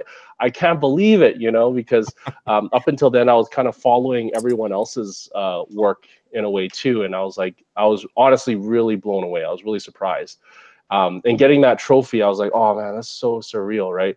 And then so of course that started kind of planning for last year's build, 2018. And yeah, and then so that's kind of where I am now. Like normally for me, I don't have too much time during the day to build, because I like to spend time with the family and the kids, right? And so for me, like, builds take a super long time to do. Not that I'm like spending copious hours doing all these details, but I just spread it out for a really long time, and so that's why for me, like, I'm so envious of people who can like crank out such amazing builds in like such short amount of time, but that's why, like, for me, it's like if I plan for something, it'll probably take me at least half a year to build, if not longer, right? So but that's kind of how the whole journey began. That's awesome. That's awesome. And then and last year, when you won, what was the reaction like when you won? So okay, so it was so surreal, right? Because like I was building my Kshatriya, right? And then like I finished it actually probably late September, and in actually North America in general, we find out so late, in the whole compared to all the other countries. I think Australia found out in like, was it June or July or something like that? Yeah, super early. Yeah. And so I was like closely following every single country. I'm like, oh, all these winners, wow! Like looking at all these entries, and honestly, like I was like, I'm in a Facebook chat with like some other builders as well too, and one of them was the previous winner from last year, and like we'd be sharing progress. It was very support. Sorry, Simon Lamb, right? Yeah, Simon, exactly. Yeah. So I was like following. So we would always like show work in progresses, like me, Simon, and then like two of other people. So the second place winner last year, we're all in the same Facebook chat group, and so we like every now and then we would show work in progress. It's a very collegial kind of environment, Right. But I was like looking at Simon's entry the whole time, and I was like, oh man, like Simon's entry is so beautiful. Like, you always have that thought where it's like, oh, maybe I should enter next year, like, maybe I'll delay it. But I honestly, it's all in the fun of it, right? And so I was honestly floored when I found out. I only found out, I think, 2 weeks before we were going to go to Japan. And I remember submitting, and then I got an email from one of our distributors in Canada here, and he's like, oh, Ryan, can you, once you receive this email, can you give me a call back immediately? And then I remember, like, I was like, what's going on? Like, is there something wrong with my like submission? Like, did my pictures go through? Because I had to do online submission, Right.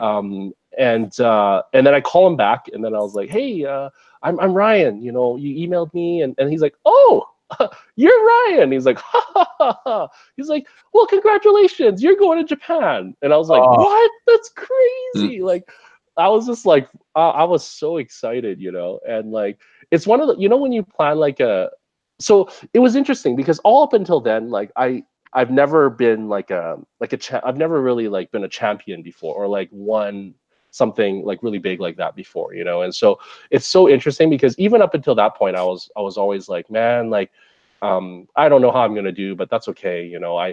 I always told people, like, with all my builds, right? Even if I win or if I lose, it doesn't matter, because at the end of the day, I have like a really cool model that I customized that I can see and look at every day, and it's one of those kind of like, it doesn't matter like who else it pleases, but it's just really cool for me to know the amount of work that I put into it, and it's kind of like a self-fulfilling kind of thing, And so all along I had that mentality, you know, but obviously knowing this news, it's so bizarre because all of a sudden it's like one day it's like, wow, like I'll be representing Canada. Like that's surreal, you know? And normally when you book a trip to like Asia, you know, especially from North America, you take months in advance to plan, right? Yeah. And so I was like thinking, I was like, man, in 2 weeks I'm going to be going to Japan. Like I got to get everything in order, you know? Yeah, so it was a surreal kind of experience, you know, and everything kind of happened so fast, but it was amazing. So yeah. That's so cool, man. That's so cool. Thanks. The sentiment of having, you know, a cool model. I think we've heard that before, right, Josh? Oh yeah, totally. When you were saying that, Ryan, I'm like, man, I swear like I've written that in my Zeta work in progress book or something like that. Having a model that you just love looking at, sitting at your desk. Yes. Yeah. Totally. And like I feel like there were so many points in time where in the making of the Kshatriya or even any model that I've built, I always ask myself, man, how many people will actually see like the underside of this skirt, right? Like, you know, if I put the decal right here, like no one's gonna see it, you know. But like it's one of those like things where it's like, you know what, like I know it's there and it makes me happy, you know, because you know, so it was kind of, you know, yeah. So that's one of the many things I enjoy about this hobby, you know. It's really neat, you know, how much you can put into it, you know, and yeah. That's awesome. Well, speaking of the entry, let's take a look at it here. Zach, can you give me presentation, if you will? And I will Can you tell us, Ryan, any, like, as you said, being the builder, you're putting in things that people will never notice. Is there any little anecdotes that you've got about this build? Like, man, you wouldn't believe it, but the arm's actually on backwards or something like that. Or I had to do this for the binders or something. Can you give us any little insights that you want to talk about, or cool processes? Like, I was originally going to have the thrusters down here, but I had to change that and blah blah. Give us any little tidbits. Yeah. Yeah, no, for sure. It's interesting, but the binder actually, because I use the base kit is the Kshatriya repaired, and so in the shoulder binders, the wings, you know, it actually opens up, right? And there's actually a lot of incredible amount of detail on the missile pods and everything inside. But when it came to posing it, I was like, you know, I think it's better if it's closed, you know. But then I was like, all that stuff I put into there, no one will see, right? But that's okay, you know. I think it's all in the sake of the presentation and the whole overall look of everything, you know. There were also talking about, you know, Tim, when you're mentioning how, you know, when you're putting the model together, you know, you really don't know how things will go, right? And the way I did this is I wired, this is my first time doing it too, is wiring kind of a LED mono eye there. And I had to, it was tricky the way I had to kind of put it in, because the battery would be in like the torso, and then the switch would be in the backpack, you know? So I had to split the wires through like multiple layers of armor, you know, so that I can, because I wanted the switch to be on the back so I could turn it on and off. And so like when I was putting all this armor together, the wires were kind of getting stuck in between where I'm putting the armor pieces together.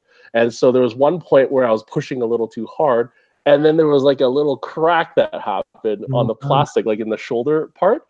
And I was like, no, right? But the thing is, like, I can't take it apart at that point, because if I did, I'd risk breaking it more, right? Yeah. And it was already in there, and fortunately, you can't really see it from where, you know, well, from any angle, really, you know, because it was. I noticed it as soon as I saw photos of it. I noticed it straight away. Yeah. Nice. Oh man. Yeah, but that was one of those things where when it happened, my heart sank, and I was like, oh my goodness, like. This thing's gonna explode, you know. But yeah, no. So that was kind of a little funny thing. And also as a side note, you know, actually, you know, this time around, like with every build, I like to try out a new skill and, like, you know, try to implement it, you know, to my existing set of skills. And so I'd never done LED before, but, you know, honestly, to tell you the truth, like I probably won't do it again, at least not the way I did it here. because I noticed in a lot of photos of people visiting the model, like the LED's burned out by now, or not the LED, but the battery, Right. because they just left it on the whole time, right? And I feel like, man. I feel like I was like, I'm probably never going to be able to retrieve it anymore or like replace the battery. And so it's kind of like, all of that work was for almost nothing, right? Except for like the photos, I guess, right? But yeah, so that's kind of another kind of funny thing about it. Nice. Yeah, and we're looking at the pictures now, and the modifications that you made are subtle but substantial, Yeah. Thank you. Yeah, like when it's really interesting, right? Because sometimes I may lose track of how much detail there is. Like I wanted to put obviously add panel lines because the Kshatriya is like a very plain looking kit. But a lot of times I have to remember that with the addition of decals like water slides, it adds a whole other level of detail as well too. And so I knew I wanted to use a lot of water slides as well too.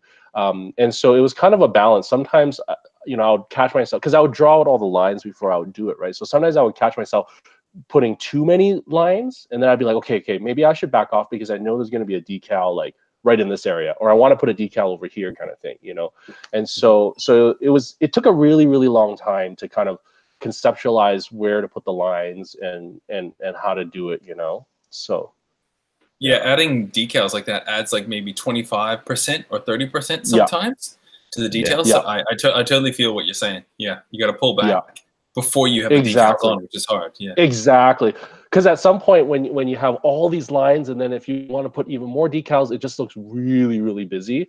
And especially after you panel line it and paint it and all, and if you do like different shades of paint for the armor, it could start looking really busy, right? So that was one thing I was really trying to keep in mind. And I probably don't one thing I don't do is like I don't prime it and put it all together just to see. Like I don't prime check. I know that's not like a recommended thing, but I do prime check in that after I prime it, I do check to make sure there's everything's nice and clean.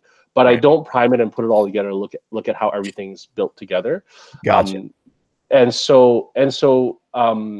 the reason why I don't do that is because I'm always scared of like scratching the paint or like and so once I like modify it, I like separate all the parts, prime every single part, and then paint every single part, and then so I don't see how everything comes together until I actually put each limb together, kind of thing, right? You miss out. You miss out on that fully assembled prime moment, which I love. And I get it. I get it though. And I really love that look. I love that fully primered look. I'm always so jealous when I see those, because I'm like, oh, I wish I could have seen it on this Kshatriya, But I'm always so scared to like, break or scratch anything before it's fully painted. But, trust me, man, you're not the only one. Oh. Now, is that an MG Mark II hydraulics on the arm there, or is that Archie? Yes, that's right. Well, good eye, man. Yeah. So I'll talk about my inspiration for this too, because at the time I knew I didn't like the axe arm of the repaired. I thought it just looked really kind of out of place and dinky. Actually, I didn't really like the limbs of the repaired. Like, as funny enough, right? Because it's a repaired look, right? But I knew from the get-go I wanted to do something with the arm, and so I was really toying around with different ideas. And you're right, the pistons are from the MG Mark II. The forearm area is from the HG Lupus Rex kit. Nice. And then and actually that blue like thruster canister. That's from the Tryon. That's from Zach's gift, actually, from the Zaku Contest, actually. I've cannibalized that kit so much, actually. I've used it for so many of my builds. But that blue thruster is from that kit there. And honestly, this was a lot of playing around, For the hand, I used the HG, the extra Xeon, like the extra posable hand, the Jigen build knuckle hands for the Xeon suit. But I wanted the hand to actually like curl around the beam saber, so I kind of cut each of the joints and then glued it together to make it look like that curled hand look, so that it can hold the beam saber at like the specific angle I wanted. And then the inspiration for this whole general design of this arm came from like an anime called Megalobox. It's like a boxing anime of like how kind of in the futuristic society, the boxers get like a little exoskeleton with like pistons on the side to help like increase force and speed of their punches. And so that's how I got the inspiration for kind of the pistons around the forearm area. And then in terms of those black kind of wires going into the shoulder binder, I got that inspiration from the I was looking at the Queen, was it the Queen Mantha? Right. Suit? Oh yes. And so I saw someone on YouTube review. They made like a candy toy. They had a candy toy model of it. And then so I remember I was just browsing through. I was like, oh hey, this kind of looks like the Kshatriya. So I was like looking at the video. And I'm like, oh, I love these wires coming from the forearm to the shoulder. That looks amazing. And so that's how I incorporated that into the shoulder of this repaired, you know.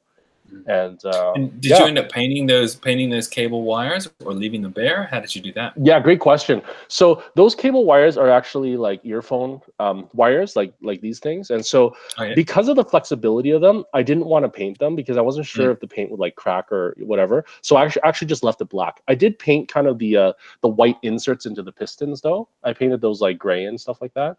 And so I thought like the black would match with the gray and then match with the whole kind of mechanized kind of inner armor look with that. So yeah, no, I think that's a good call leaving them unpainted because hell, who knows if paint would even stick to that. Yeah, exactly. Surface anyways, too. So that's great. Exactly. And I love one subtle thing that I love that you did here. So this seam right here, right? So I love that you just basically cut a section here. That's right. To expose that and basically eliminate the need to fix exactly. That's great. Exactly. That seam would have been a pain to close up, you know. And so I was like, oh, it'd be cool to just like show some extra, you know, inner armor stuff, right? So yeah. I honestly, I did the same thing on the Jesta, the chest of the Jesta here that I did. Nice. Just on the underside, and yeah, I mean that technique just works so well because you can expose stuff or have you know different parts or something like that. So exactly, totally. The only seams I had to close, and honestly, once again, this was so helpful for watching Zach's videos because you know Zach, how you did that custom Kshatriya with that gray one, the Hellgap one or whatever. Yeah, that commission project that you made. And so I was following your tutorial on how to close up all the seam lines for the arms. So I was cutting exactly where you were cutting and gluing exactly where you're gluing because I'm like, oh man, this is so helpful. So thanks for that video. Oh wow, look at the leg. The leg is great. That extra piece on that lower leg part, man. Yeah, the ankle area. Yeah. Well, I love the minus mold right here on the ankle gear. That's good too. That was stolen from, that was because it's the repair kit, right? So there were a bunch of extra parts that weren't needed. If you look at kind of the just under the knee area, there's another orange kind of ring, you know, just on top of that piping, the orange piping. Those two rings actually were stolen from cannibalized from the same Kshatriya kit actually, but they're like the orange vents. And then I just sanded it down until it just left the ring, and it just happened to fit perfectly around those two areas there. So that was pretty awesome. Yeah, is and the Kshatriya and Sinanju feet, are they some of the best feet? Oh my gosh. Yeah. They're so nice. I love the shape of them and the length of them and the narrowness of the feet. It's beautiful.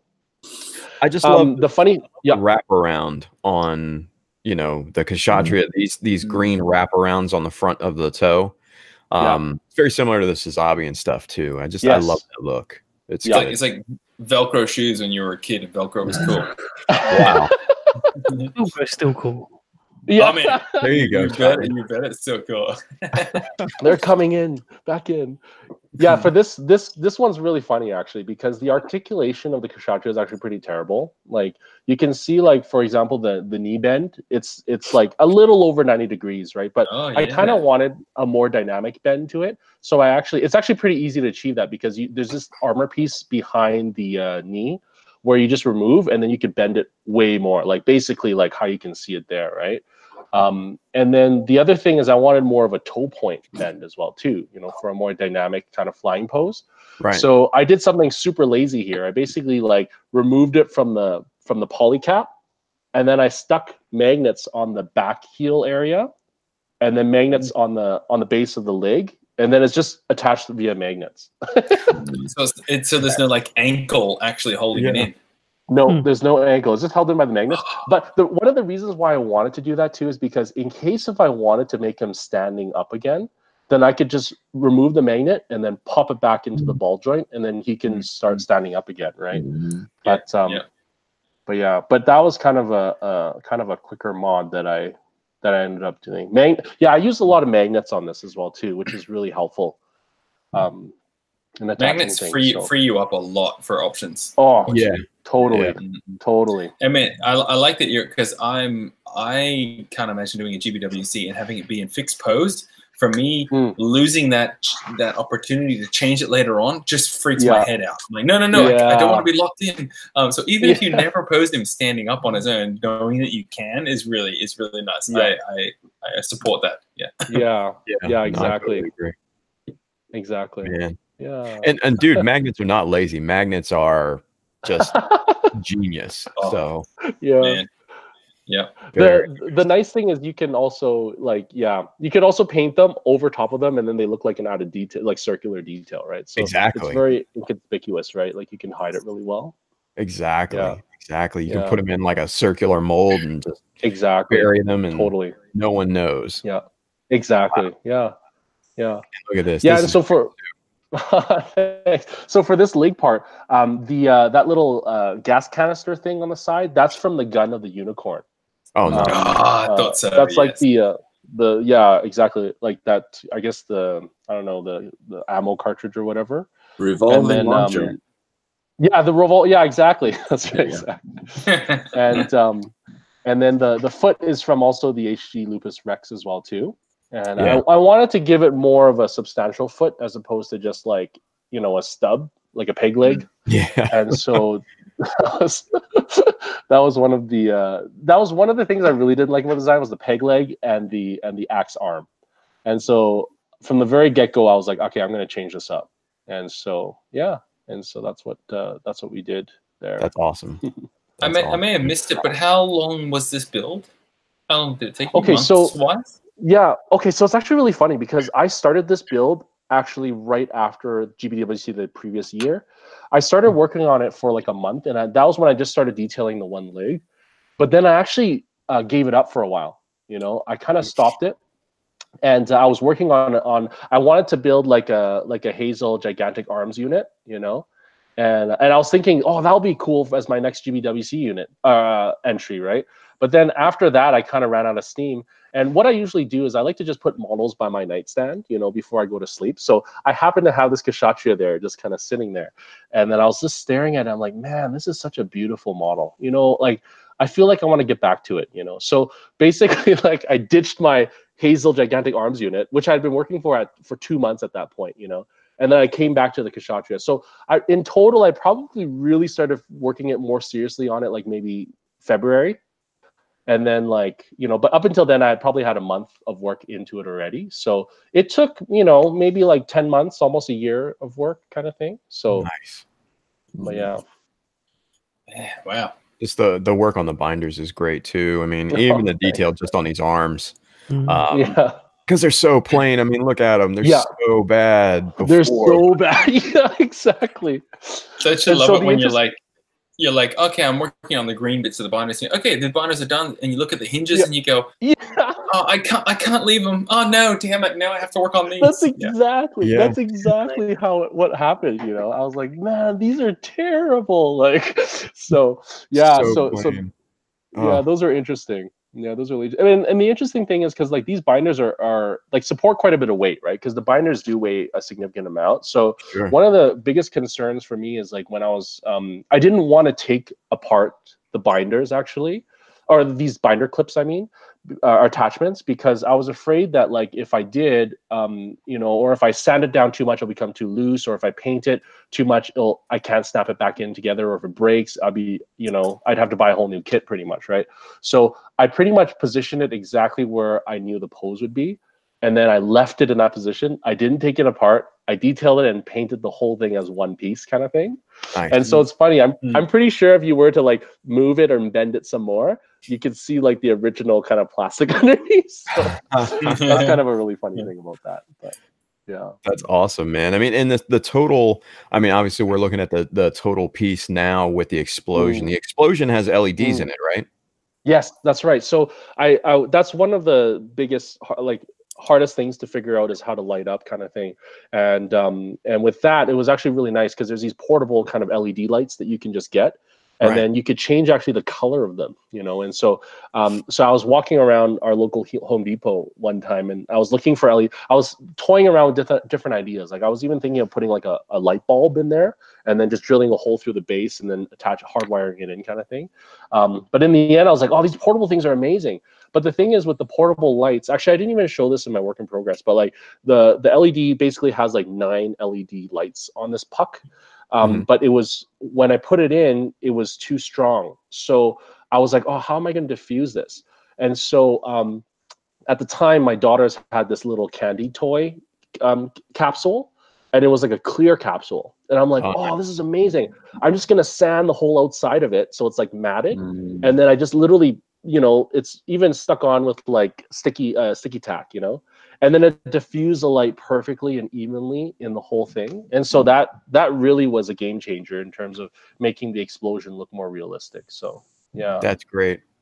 Now talk to us about this this base down here. This is all scratch built and everything too, right? Yes, that's right. Yeah. So so it's really cool. Like I remember in a previous episode, Josh was talking about how like when he's flying, he's looking at like airplanes and like the wings and the details and that kind of thing, right?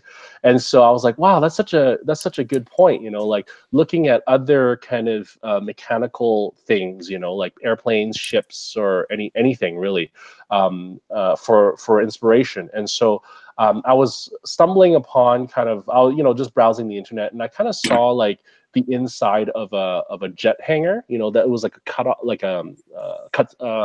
cross section of it. Sure. And so I was like, wow, this looks so cool with all the trusses and with all the like, you know, the I beams, but then there's like holes drilled in them to reduce like weight and stuff. And so I love the look of that, right? And so I was like, oh, I want to make like a mechanical kind of, you know, platform just that looks just like that. And so you know, that's when I started to get the idea of it. And so that's how it all kind of started with me kind of making up those bases and everything like that. Nice. And then of course it was tricky to detail the top because I didn't want to just make it like a flat, like nothing. And I didn't know how to paint it quite, you know, exactly. So that took a really long time to kind of figure out how to do it. But I used little once again, I cannibalized little Gundam parts and stuff like that to add a little bit of detail on the surface. But I didn't want to put like, I wanted to add detail. Like a lot of times you want to spend as much time on your base as you do on your model, right? Like you don't want to just like spend all the time on the model and then have, you know, just slap on a base there. So, you know, it did take a long time for this base to kind of come together. And most of it was just in figuring out how I wanted to do it, where I wanted to place the lines, and how to scribe everything, and to make it look busy, but not take away too much attention from the suit itself. So, yeah. That's awesome, man. That's awesome. I mean, it's a great piece. Oh, thanks, guys. Get out of there, and then let's. Yeah, I really like it. Oh, thank you. Go back. Were you? What was your? Because Tim and I have talked because we both won our kind of respective countries. Were you expecting to place? How was your management? Kind of your mental approach going into the competition, or were you just like, I'm just going to enter? What was that like? Great question. So basically, like in every build, I want to put 110% in all my. One second, Zach. Can you? Yep. Oh, sorry. You're still presenting. Cool. Thank you, man. Go ahead, Ryan. I'm sorry, man. Thank you. No, that's okay. That's okay. In every build, I like to put 110% in every single build, right? And like so going into this, like I said before, I just wanted to. So Marita Cruz is one of my favorite pilots. Like I just love her character, her story. I love the Kshatriya. It's probably one of my favorite Neo Zeon or Zeon suits in general. I love everything about it. So I always wanted to build the Kshatriya. And I know there's no MG out there. Everyone's waiting for the MG, right? And so, I mean, I had picked up the HG a long time ago, right? And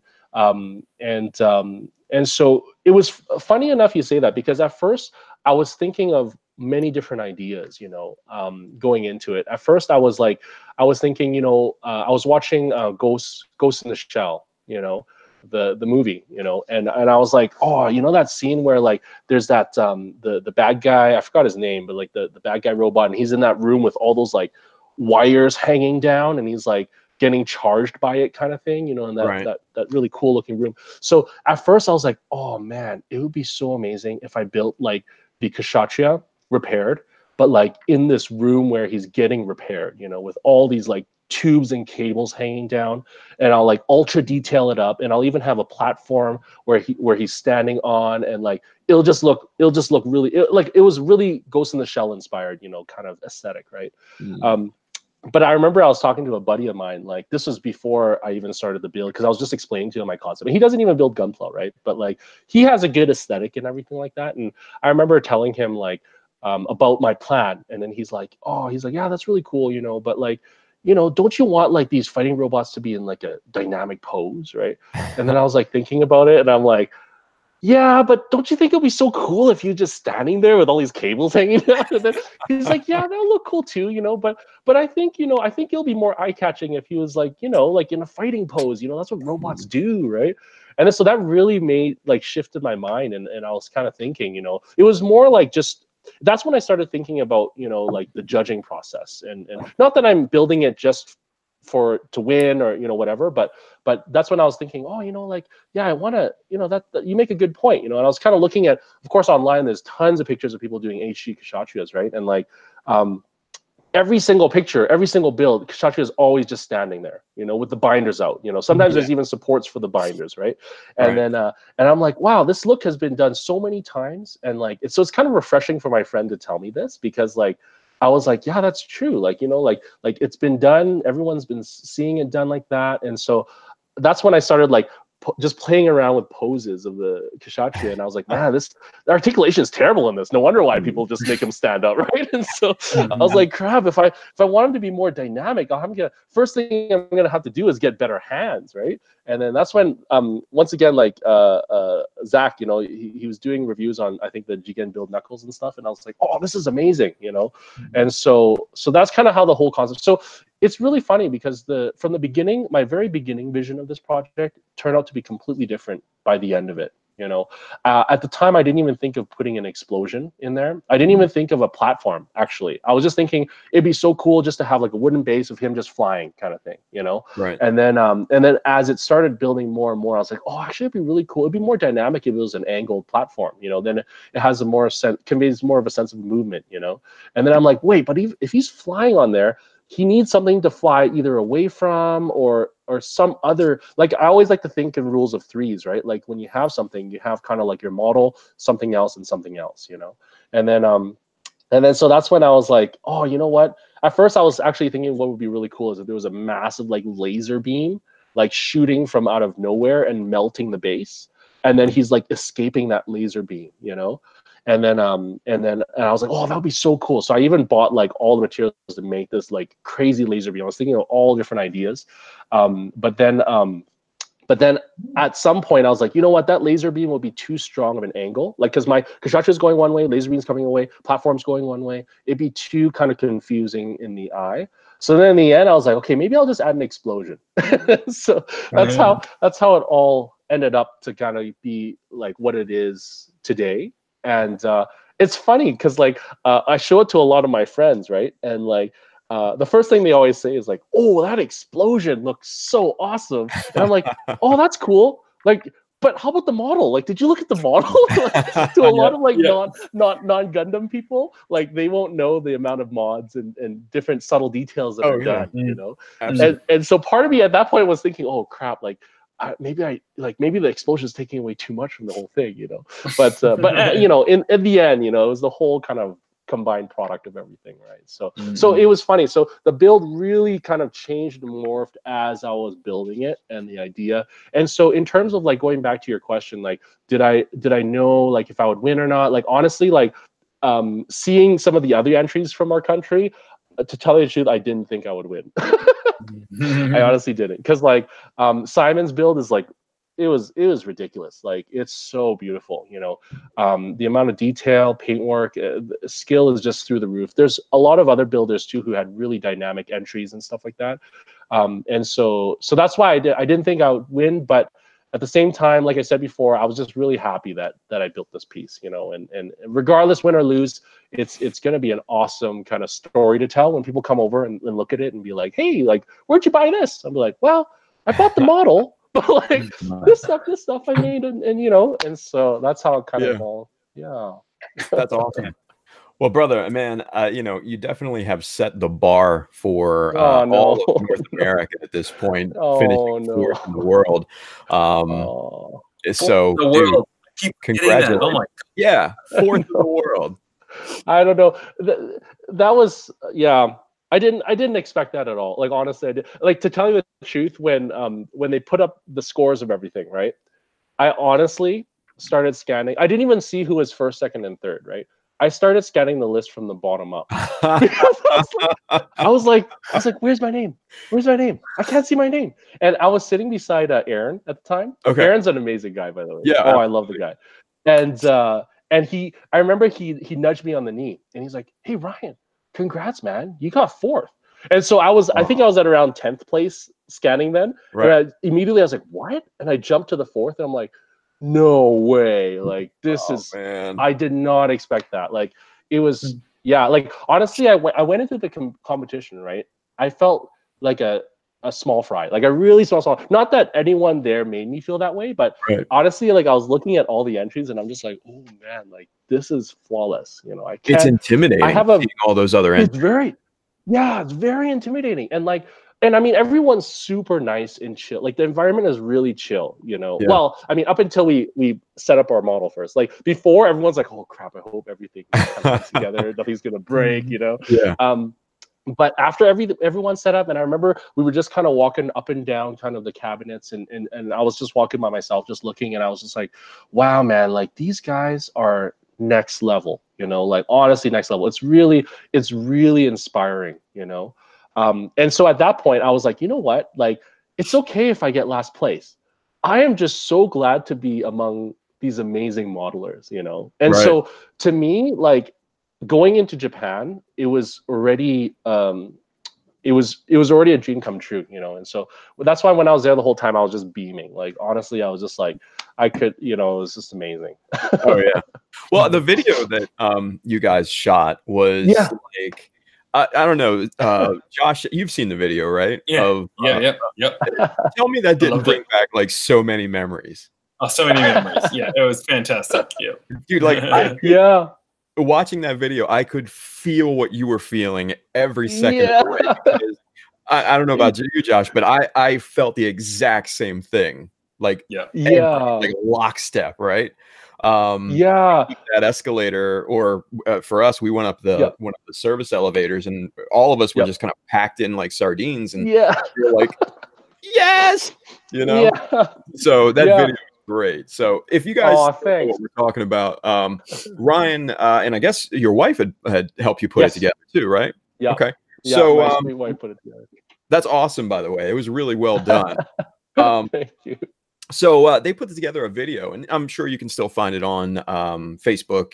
It's been in I'll try to link it or something like that. Yeah, but it's amazing. It's awesome, and it's about as close as you can get to actually feeling what it's like to be there and participating. So, it was so good. Yeah, I wanted to. Oh, thanks, man. I really wanted to document like the whole day, you know. Yeah. My wife was awesome. She like followed me everywhere I went, and like from the very morning to like meeting everyone, and just like a celebration of Gunpla, right? And a celebration of like this whole hobby and everything Bandai, I guess, right? And it was like she captured it so well. Well, man, and you guys, you have guys there that are just amazing, like Win and David Liu and Aaron, of course. Win and David are actually in the chat now, commenting. Hey, Win, hey, David. Those guys, But Those okay, so those guys, okay, so this is another crazy thing too, right? Just like today, how I'm talking with like you guys, and I've been following you guys for like so long, you know. It's just such a huge honor to talk with you guys, and you guys are so cool, you know. But meeting these guys too at GBWC, it was also surreal, you know. I've been following Win for a long time. David too. David was awesome because he started a GBWC 2018 Champions Facebook chat group.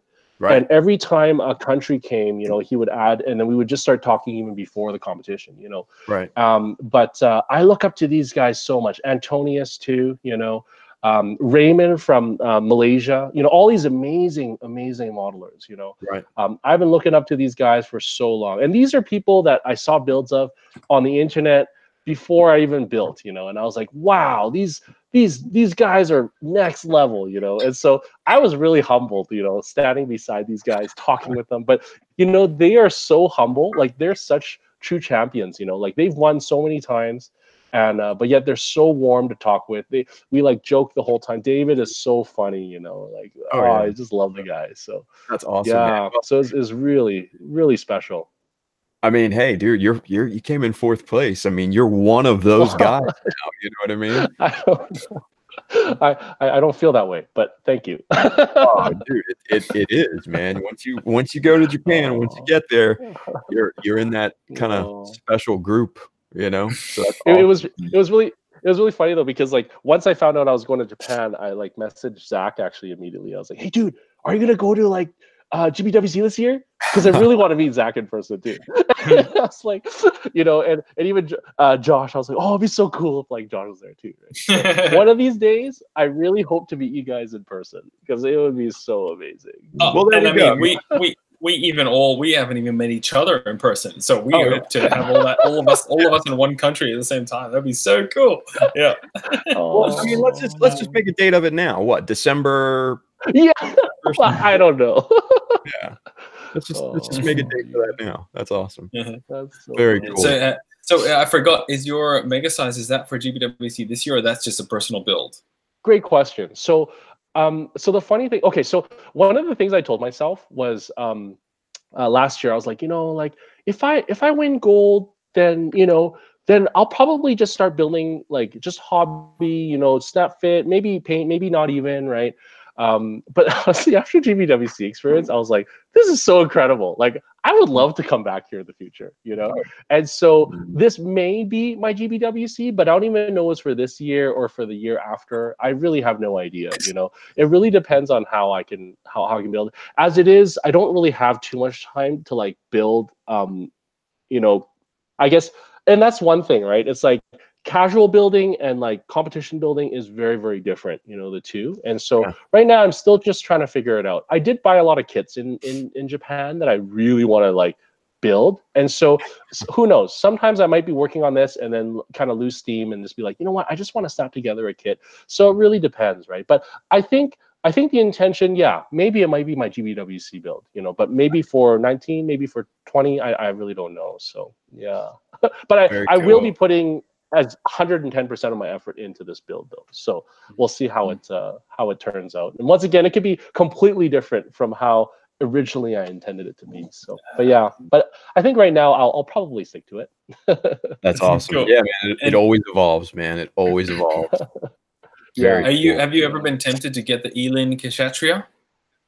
Oh yeah, man. Yeah. Totally. But the funny thing is I've never. Yeah. Oh, we need to get like a GoFundMe or something to just get you an Elin or something like that because you love Kshatriya so much. Yeah. It's funny. I've never worked with resin before though, so I mean, it would be a very big undertaking to take that on, you know. But I love the look of the Elin Kshatriya. It's crazy. Yeah, it's so nice. Nice. That's awesome, dude.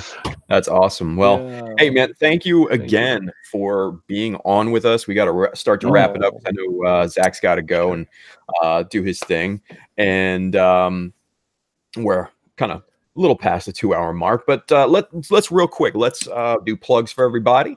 Let's go ahead and start with Ryan. Ryan, where can everybody find you online and stuff? Thanks, guys. I don't have a Facebook modeling page or anything like that, but I do Instagram. So my Instagram handle is at gunpla_enthusiast. And so with all my builds, I try to. That's another reason why it takes longer too, because I try to document all my work as well too. Just because I like. That's another thing. I really like to promote and teach people and show people what I do.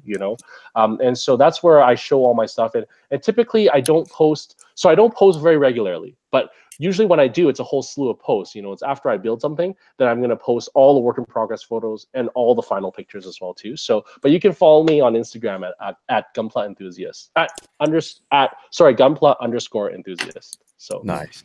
Yeah, That's awesome, man. That's awesome. thank you. Well, guys, he's definitely worth a follow. Go check him out on Instagram. Follow him, like all of his pictures. Just spam his everything today. Bombard him with love. Yeah, go do it. Go do it. Thanks, Justin. So awesome. Well, thank you, brother. Appreciate it. So Thank you. let's go around the room. Let's do some plugs. Josh, go ahead, man. Where can everybody find you? You can find me on Facebook, Twitter, Instagram, Joshua Dara, and just say hi anytime. I love chatting to you. And I'm actually going to be in Singapore from next weekend for the Tetsujin competition. So I'm going to be over there meeting everybody. I mean, it's ridiculous. I can't believe I'm getting to go again. And I've got a little clip here, see if you can see that. So I'll be selling some prints and stuff there. If you're in Singapore and you're watching the show now, I'll have a few photos and prints of a few of my builds that I'm getting done, which I haven't done before, which was really fun to make. So come say hi. But anyway, chat to me, send me a message anytime. If you're not in Singapore, you're in the rest of the world. I love chatting to everybody about this fun hobby. That's it. Beautiful. Thank you. That's gorgeous. Awesome. Thank you, brother. Let's go to Justin. Justin, where can everybody find you, man? I am Justinius Builds on literally everything. Like I said before, Instagram is probably the best place to follow me, but I am back on my YouTube grind, so 1 video a week right now.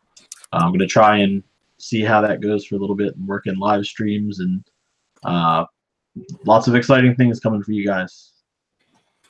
Awesome. Awesome. Well, thank you, sir. Simon, where can everybody find you? Oh, you can find me on Instagram and Facebook and YouTube as Gundam UK, and on my website gundamuk.com. And the web store too, by the way, right? Yes. The recently launched web store where I'm selling kind of Gundam detailing up bits for Europe and the UK. Awesome. Nice. Awesome. Oh, Best And of I've got luck with that. mixed seed heads, which are incredibly rare. somehow. Nice. Wow, nice. Very good. yeah, I haven't actually talked to you guys of having the RX-78. Is it a cool Exceed head compared to like the Zaku? I think it kind of doesn't have as much detail as the Zaku ones did. Because the Zaku is pretty mechanically detailed. It is, yeah. I mean, it's still okay. It's still nice. There you go. And you can't take it apart, right? It's already almost pre-assembled. You just assemble the V fin and the chin. Pretty much, yeah. I mean, the only thing that happens is the only it's got is that the side parts come out, and the I mean, the assembly you've got to do is just the V fin. So, well, just more opportunity to add your own parts, right? what was that? Go ahead, Zach. No, I was just gonna say it's definitely not as easy to take apart as the Zaku head. Right. Oh, that's true. Yeah. Yeah, but what I was going to say is it's just more opportunity to add your own detail at that point, right? Yep. There you go. Cool. Well, thank you, Simon.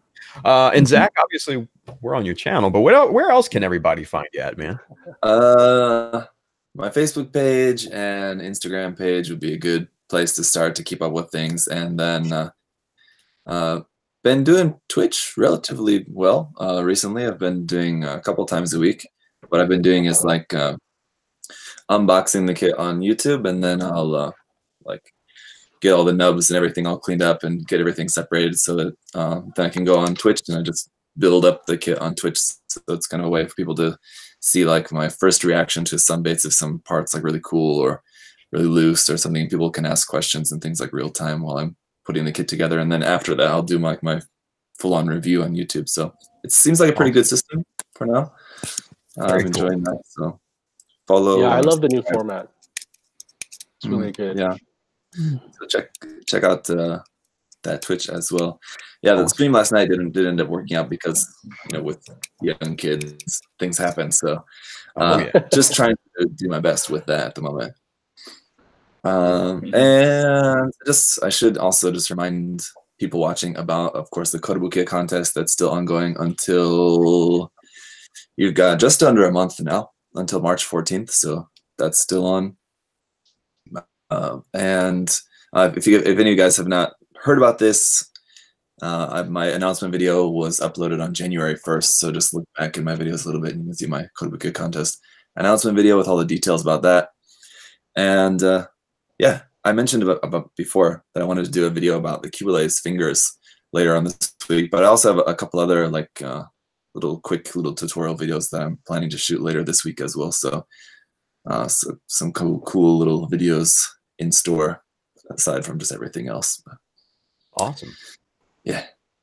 Cool. Well, thank you, sir. Thank you, sir. Thanks. All right. So last but not least, hey, you can find me, Tim, the one and only Child of Mecha, on childofmecha.com. You can also find me on Facebook, Instagram, YouTube, Twitter, Twitch, you know, all of those things. I do a live stream every Monday, Wednesday, Friday. And, you know, if you wanted to go back and see how I built this guy, you can definitely do that. It's well documented at that point. And then also Justin and I and a bunch of other really cool people started an awesome kind of group build show. We had a first episode last night called Mechanism, rotating cast of characters. So that should be really, really cool to watch as well. Hey, and if you want one of these awesome Anaheim Electronics hats, hit up childofmecha.com. Go to the store and you'll find what you need. So, guys, man, thank you so very much for watching. As always, Ryan, thank you for being a part and waking up early with us and building an amazing GBWC entry. And hey, all the guys on the show, man, again, thank you for either staying up late, waking up early, or being Simon coming on in mid-afternoon. So easy. So thank you. All right, cool deal. So guys, we will be back here next month for episode 45. We don't know what we're doing yet. We'll have to talk about that later, but we will see you next month. So thank you for watching Gunpla Talk, guys. See you later. Bye. Bye. Bye, guys. Bye.